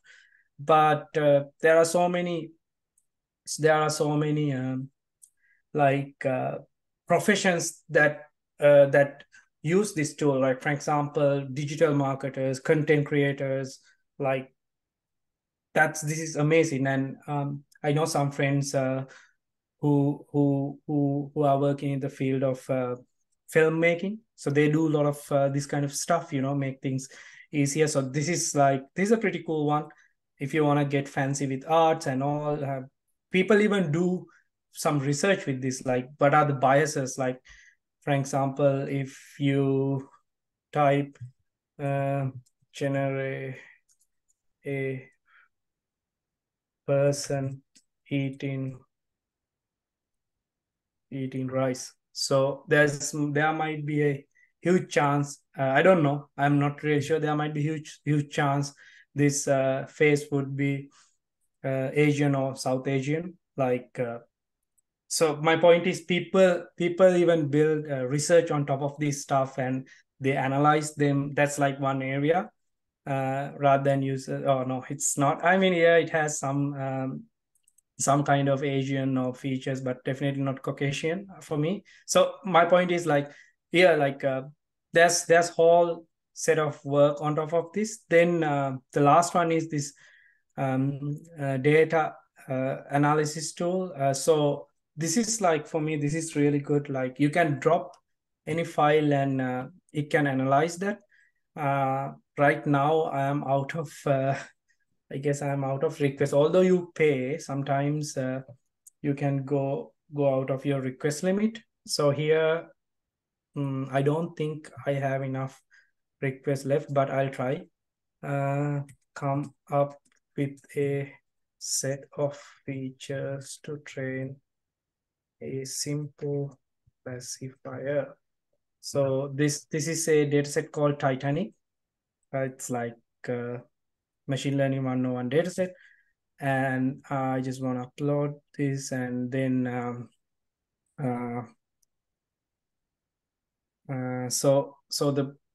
not really sure. So usually what happens is, once you literally upload the spreadsheet, and oh, it worked, yes. and then it analyzes, say, so my prompt was come up with a set of features to train a simple classifier. Just think this is some input to a black box. So now I don't even see this, right? So it goes to the CSV. I can actually show you the CSV. It's like let me try to Titanic. Let me try to open this. Yeah, so this is like a CS. Can you see my CSV? Yes, right? So this is like a CSV. So model knows how to kind of go through it. Yes, you are very clear. You are very clear. Okay, perfect. So, oh my God, what happened? Okay, here. So see, like it does this. Now people think, oh, this is like a black box. How can we trust? But it's not actually. So you can see the code, like the model. I mean, this is a very basic code, but sometimes I feel like, because I do a lot of research code, like I try to, it's like I have to be creative when building these, sometimes building these models and all. So we have some constraints where these constraints usually get picked by like really good experts. Like you really need to live in these theories to kind of come up with these like architectures, or say like flaws of these models. Sometimes this model, this ChatGPT or this ChatGPT model, it can think ahead also, because it has a lot of knowledge, and it can think ahead. That means it can give some tips like, hey, maybe do something little bit, change this part of the code because it will stabilize your neural network training. Like those kind of stuff are like not just copying. So some people think this is like a parrot. I mean, it's not just like a parrot, it is a generative model. It's not like you won't see something getting copied and pasted. It's more like it will output something based on what you give. Like it's not copying, it's more like creation of some new thing, I would say.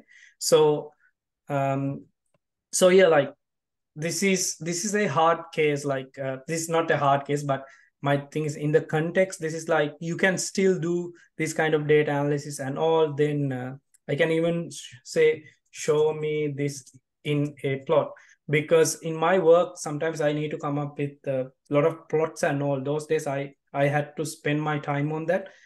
Like for last few months I have never had to write a single code to single code to generate a plot, like say how well you are doing and how well your model is doing, or what are the means and variances, those statistics stuff. Like this model is really, really good. And I also, there are tools like Copilot. So GitHub Copilot, where you kind of can pay and it will help you. It will be like a butler that can help you to code, and like you can kind of do different stuff with it. And I don't know, like what is happening here. It's analyzing. You can actually see like it. You can see the code, because like things like coding, what happens is, so everything is here, like so this can actually save a lot of my time, like because for me, I don't think I should not do this kind of stuff, or like, because in my work, like we need to always extract data and everything. So that's not for me, that's like a wastage of human brain, like, because it's more like boilerplate stuff.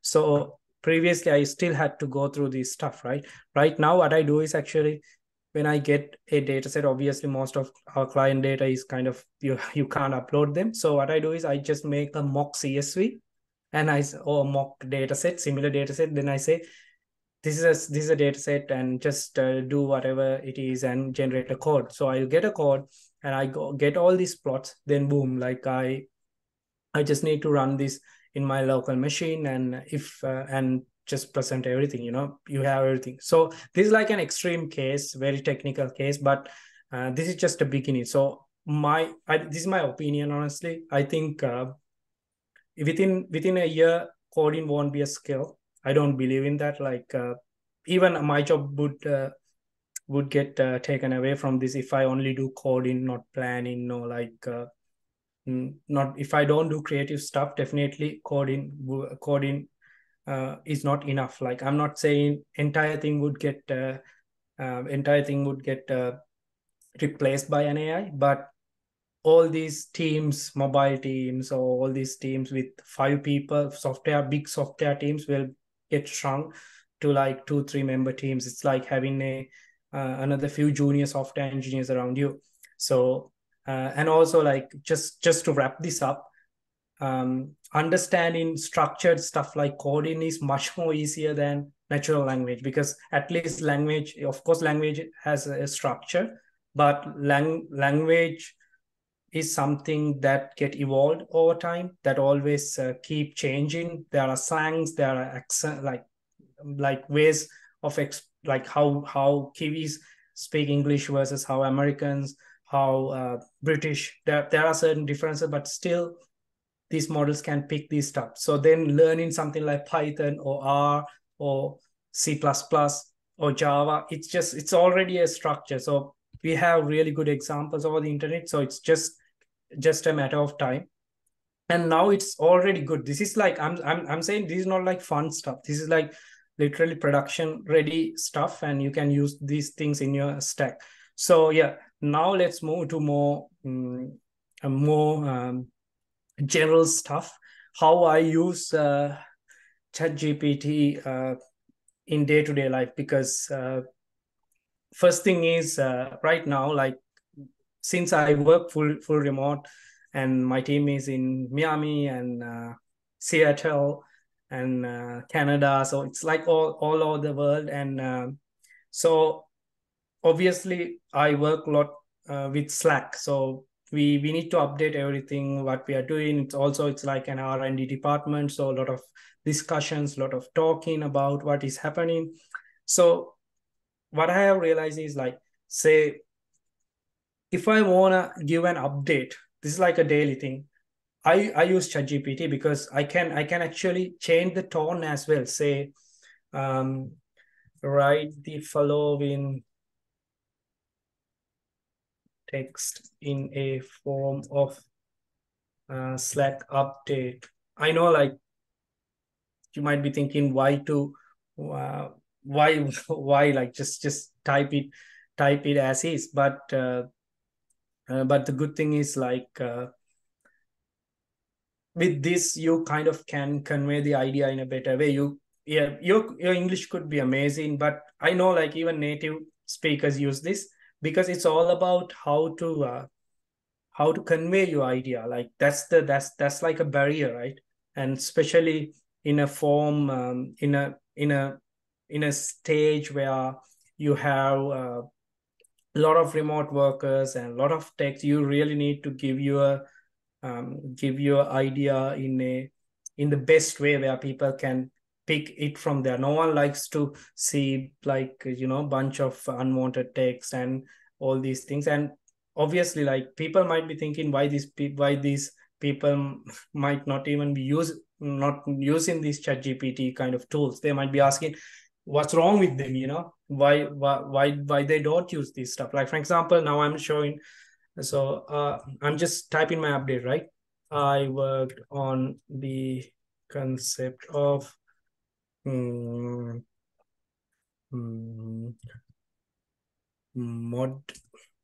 What did I do?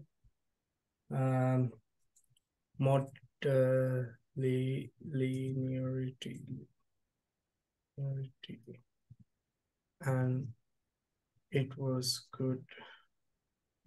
Also worked on some of the checkpoint pruning. So like this is a very simple thing. So I know it can make things nicer as well. It is not a must. So just like it can add some light to your updates and everything, because you need to give, like literally you need to give that idea in the best way. Like, so this could get applied into your post, your LinkedIn post, or like your feedback. It's fine, there's no problem, because no one would judge you, or because, oh my god, it's like this is not plagiarism, right? Hi, It's all Kyle. right, like it's all Hi. right to use. Hello. Hello, yes. Can you please enlarge the font a bit? Because they are looking on Yeah, the screen. yeah, I can do Your it. browser, if you can zoom in. Sure. It's like function and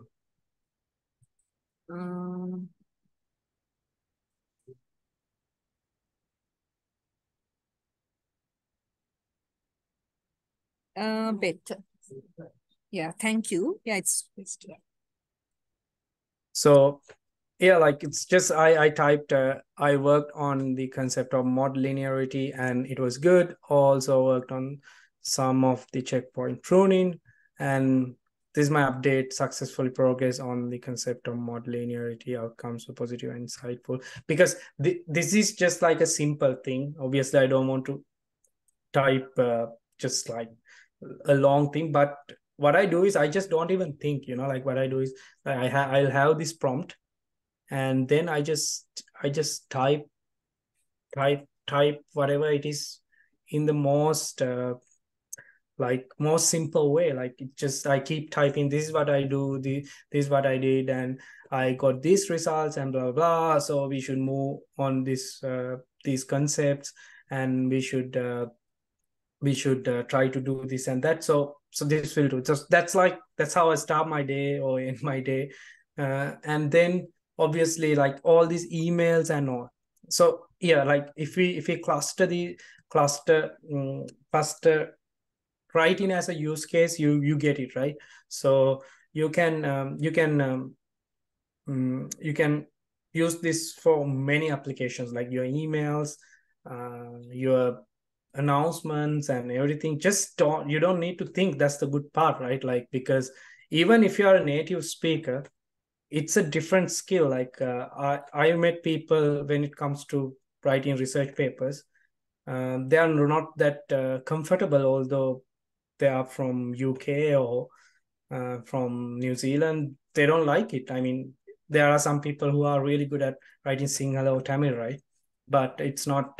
They might, some people like they don't like to write, or that it's not their main thing. Like it's more like writing poems and all, right? This is writing also skill. So this can actually kind of help you to do your day-to-day style. So that's like one thing. And then the main thing is this will also help you to understand, like for example, say like I need to understand this part, like say um, so I'm gonna like, yeah, so I'm going to just paste this is like literally I'm pasting and so I'm going to take a new chat and say now the scenario is I need to understand some part of the paper, but in the same time I need to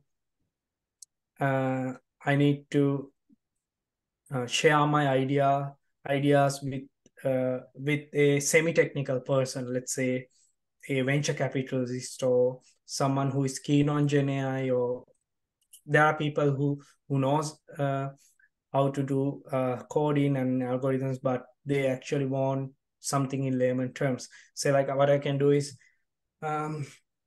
read the following and explain about the composition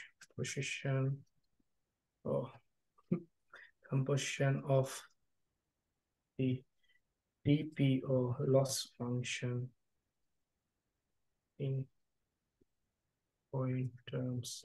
So this is like right now I'm just asking like yeah, I have the Grammarly, that's why you get this stuff. Otherwise, like also like even if you do a mistake in this stuff, it would still pick because it uses the context. So I just copy this, and obviously you can see like this is very messy because I just copied this stuff as well. It's not much of a thing, but let's see how it would work.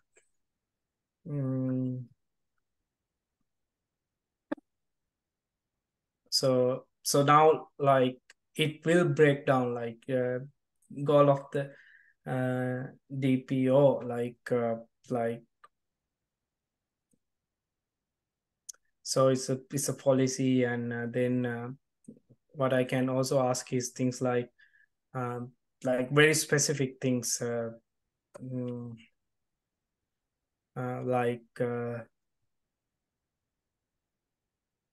see, even it can kind of generate things in latex format. So for example, I can ask now, please explain about the ratio between two policies.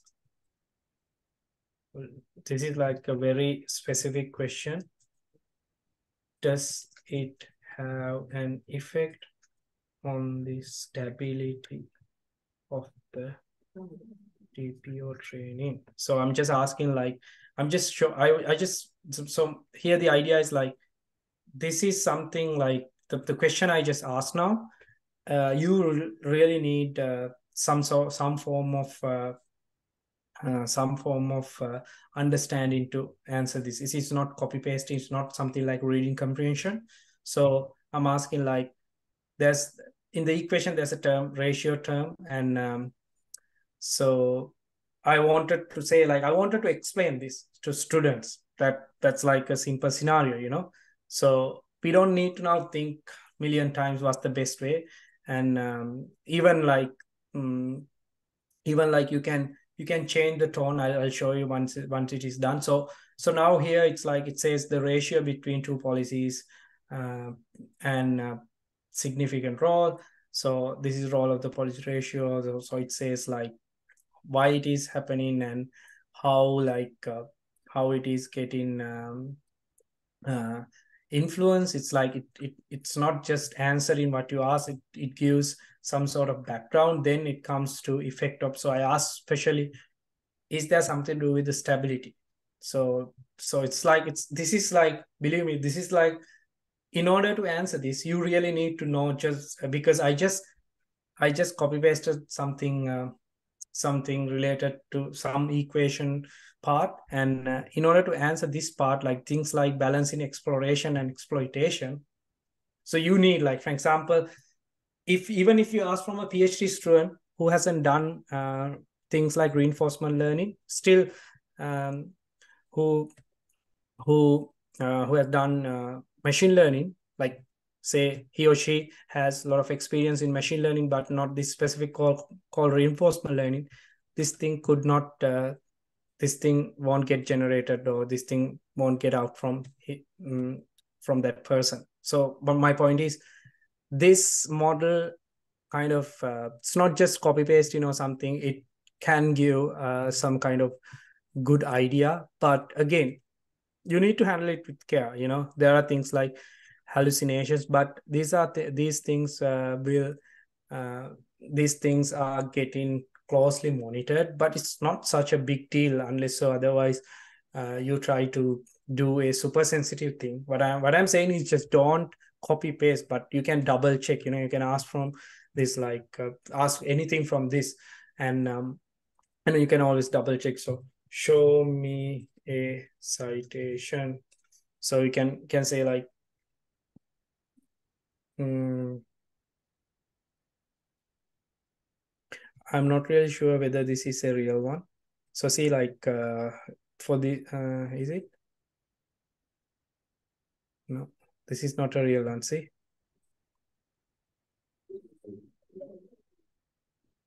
yeah, this is the real paper. Who are the authors? So usually these are like some tricks. Don't ask for citations, and sometimes like, because what we did was something called in context learning. You give some sort of a context and try to get something out of it. So why this is not giving the correct results is like, this paper is very new. Like this was like May 2023, and so model has not seen those data. So that's why, like, but if I ask like for different paper, who are the authors of attention is all you need. So for that, it's good. But now I also want to make a point. Yes, this was wrong, right? This was wrong. Like the citation was wrong, but you can see the because you need to trust me on this. The answer for my prompt is correct.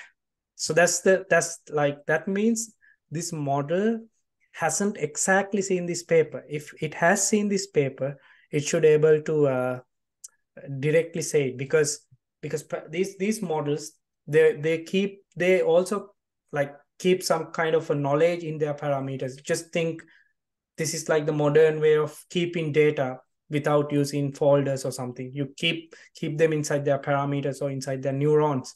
So although this is a wrong thing, yes, like this is wrong, but this answer is like, it's good. It's not a bad thing. So this scenario I showed you is called in context learning. You can have your prompt, but also then you can input something. Like this model can handle a book. It can handle, I guess, 128k 828,000 tokens. That means I don't know, in words it could be like you can literally copy something like 100,000 words or 90,000 words, something like that, in word terms.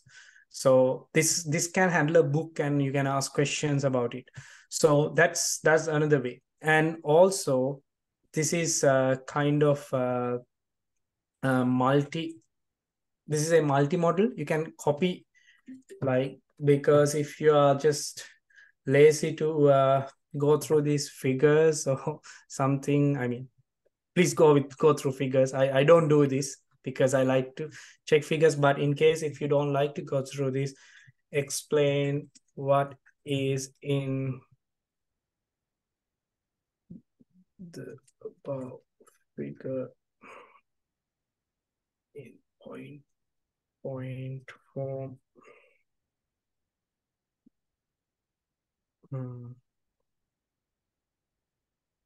Yeah, sometimes it happens. So it says the figure appears to describe 3 steps process for training and refining an AI language model. Here the breakdown. So it can literally break down, So yeah, so this is like, you can see it can go through these visual features as well. Like it's a multilingual model. And plus there are so many other there are so many other like fun stuff. Like, I mean, you can play games. I don't know, like, what is this? But I mean, you can literally live in this, but I haven't used much of these add-ons. But only things I use is usually ChatGPT, data analysis, and once in a while I use DALL-E. So that's like in context learning. And also then you might be thinking, what's the best way to say something, like, or how to prompt. So this is pretty much of an open question, because it's because although we train these models, we don't know how to control them. Like it's not a bad thing. It's just like they have enormous number of knowledge in their parameters. Like these models have almost seen the entire internet. Like these days I'm trying to build some test bench for domain-specific models. It's really hard because I can't find a data set that these general LLMs haven't seen, like, because they have seen entire internet. It's like usually they say a human being would take like 4,000 years to read amount of text this ChatGPT has read. So yeah, so my point is like this is like really powerful. So yeah, so like things like you can ask things from the ChatGPT, and you can always build stuff upon this, and the figuring out that, again, coming back to what I was saying, like how to write stuff, how to prompt. So for your day-to-day stuff, actually I don't use any prompting technique. I just write this in plain English, and so far it's all good. Like you can actually keep a conversation as well. Don't think it's like human like conversation type, but it's more like it can kind of access a history. It's not like entire thing. Don't think like now if I tell, did you generate a joke about atom? So now I want to show like whether this model knows its past. It's not like that. So each conversation will have access to its own data. See, like, remember in the beginning it generated an atom joke, but when I asked that, did you generate oh sorry, it's a joke. Maybe I should put it again just to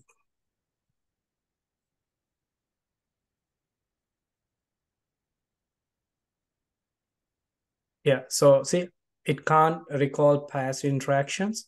So whatever you type in single thread will remain in a single thread, but they can use it. I don't know. I guess if you go to settings,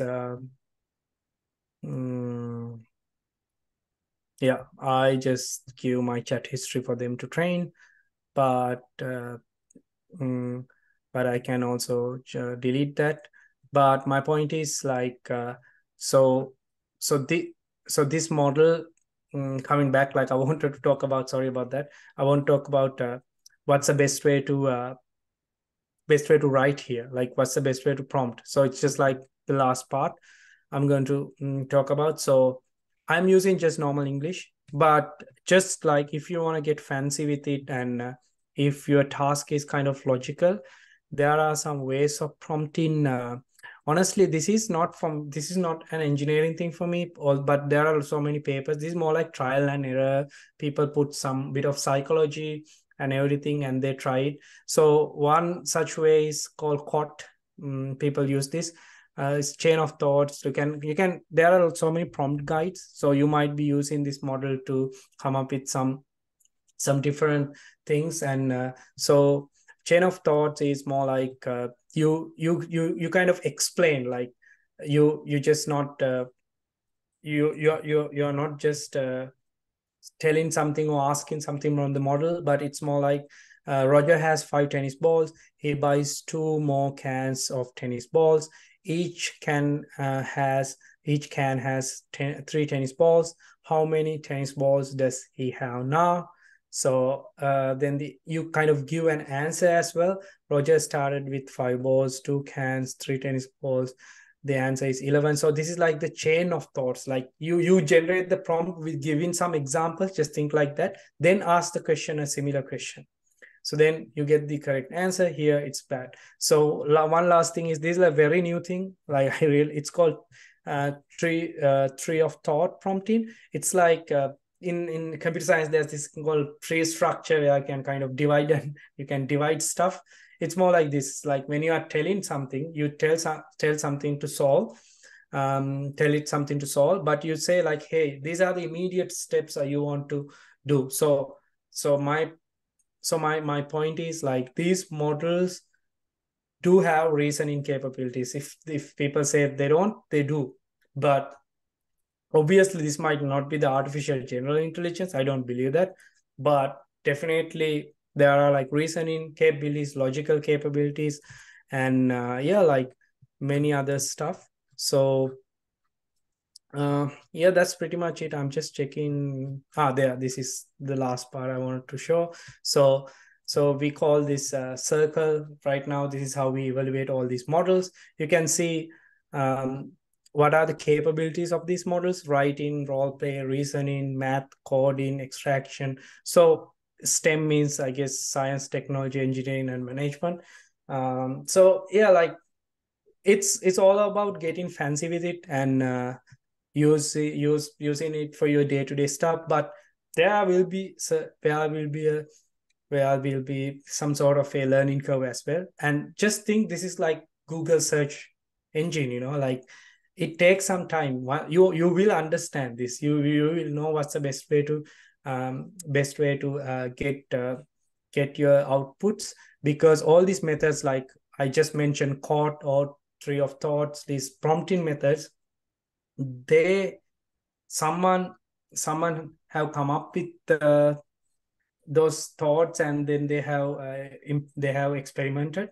So the idea is like, yeah, pretty much you can use this for day-to-day stuff. I mean, yeah, they are like just job. We are not going to like believe it as is. It's more like just think as a butler or like a companion. It's like some people call like human-centric artificial intelligence. Yeah, it's pretty much yeah, that's how I use. I'm happy to get any questions or something if you have. Yeah, I don't know whether I ran out of time. I'm sorry about that. Thank you so much, Kayal. Can hear me, right? So thank you, Kayal, for accepting our invitation and I mean sharing your experience in this forum. I think we'll have to wind up the session because we have reached 12 o'clock. So I'll give it back to Professor Roshan. We are going to take questions. Are there any questions? Or we can take it over a chat. I don't know. We are connected over the WhatsApp chat also. But please, if you have any questions.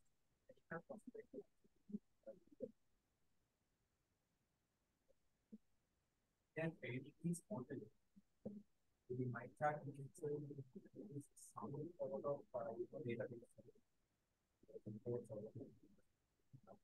we like either way that we can find a process that you might have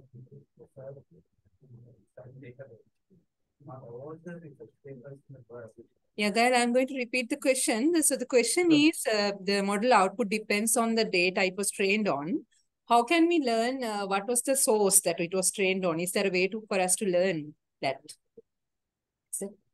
No, that's the thing. Like it's sources that, yeah, the data sources it is using. Yes, no, that's the whole point of this technology, like I mean, sometimes if you ask from ChatGPT, it says, hey, I am a generative language model, please don't do it, because that's the difference of Google versus this. So once you bake these knowledge sources to parameters, it is machine readable, not human readable. So and it's good that it does not know the sources. Even OpenAI people can't find the sources because they might be using more than I don't know, 12 trillion tokens. It is not open source, but I know like open source models, there are models that have used 8 trillion tokens. Tokens means just think like a word. But there's no way it can give you the sources. I think we would never go in there, because that's where things can get mess up, like, because we have all the internet and all. But still, if you ask like something like this, can you please give me a short summary of Shamane, Siriwardhana? But my general update is yeah, so see, like sorry, it's there. Like I might go for ChatGPT. And so I don't know, like it might not give with my name, but now it does. See, now it is what is happening is this is a plugin, you know. So this is what is happening is now it is get connected to the Bin AI, and then it it searches and giving you the sources. But the best thing is I would not believe the sources as is. What you can do is you can most probably it will give the name and all, and yeah, so it knows about me because I'm pretty much active in the internet. But now here it will give the sources. You can see like you can type the sources. But if it's academic or something like that, I would not recommend it, because yeah, just don't do it, you know, like find it and then you can Google it. But yes, it can if it gets searched with the bin and all. So yeah, this is like pretty much yeah, it's pretty much true about myself. Just like I think it had just copied stuff from my LinkedIn or something. Yeah.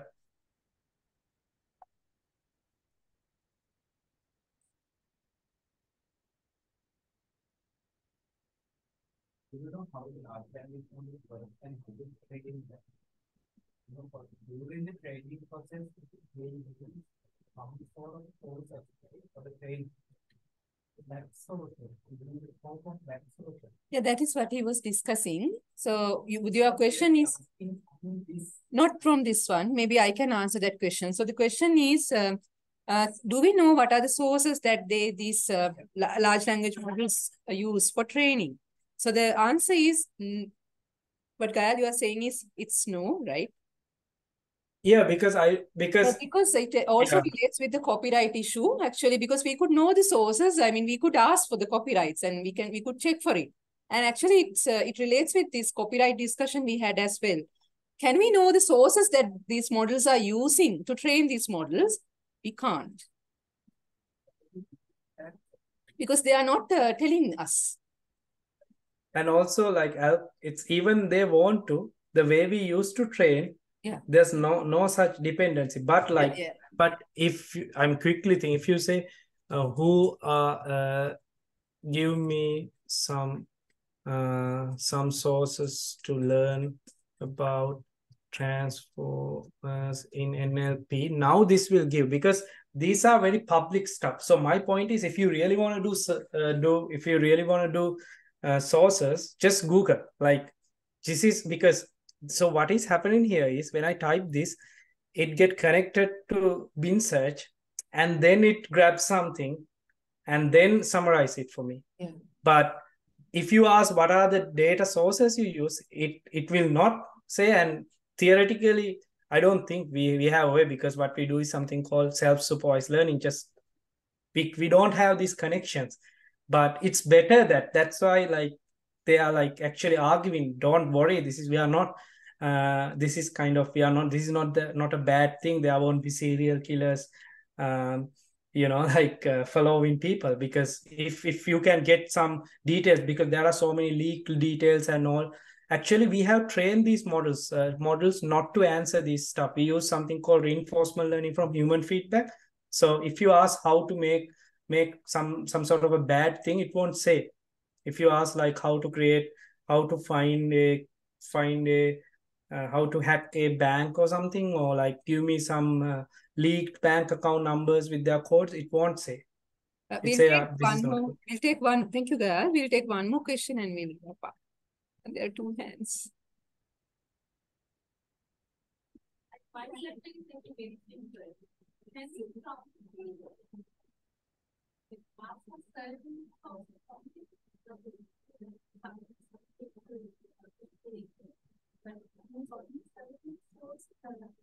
The question is, can we prompt to use certain sources only? No, I don't think. I think the answer is no. I mean, you can say, but hey, use data. I mean, no, I don't. Because my point is, during the thing you need to understand is, yes, it is yes and no. I can't say no, but I wouldn't do it. Why?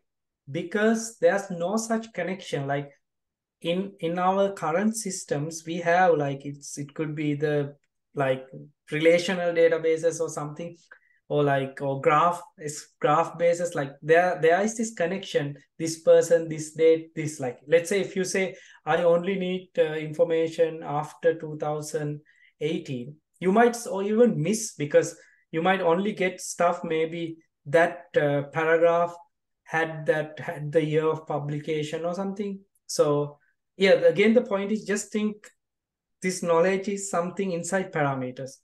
Yeah, inside parameters, inside something that is not interpretable to the human brain. That's the best way to think it. So there are no connections. We don't know how it has stored. That's the whole point of AI. The open AI people don't work Basically, on the sources are storing. not categorized from where they are.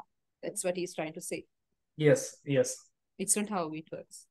So one more last question. My question is now, does the ChatGPT recognize its user? I don't know whether I think it's training from now. Personalize. As you sort of go on working with the ChatGPT, sounds like that it gives the answer that I like. Yeah, does the ChatGPT personalize or like identifies, recognize the user of the application? No, that is what we are doing. So you can buy our thing, but it is for enterprises. So customization is not there. It's good. But yeah, it is a hard thing. And obviously I don't see them doing that, because it will create a lot of things. But I saw, obviously not for humans, but for organizations they will do, but it's more of a, I would say, like icing on the cake scenario. But no, it can't keep your specific things. And I don't think, no, I guess it is. When you say it is ChatGPT, right? ChatGPT is not doing it. Yes. So basically, we don't, like, ChatGPT won't get personalized for you. It's just the same thing. But obviously, if you type the same thing in two ChatGPT windows, it will give two different things, slightly do different things. That's all.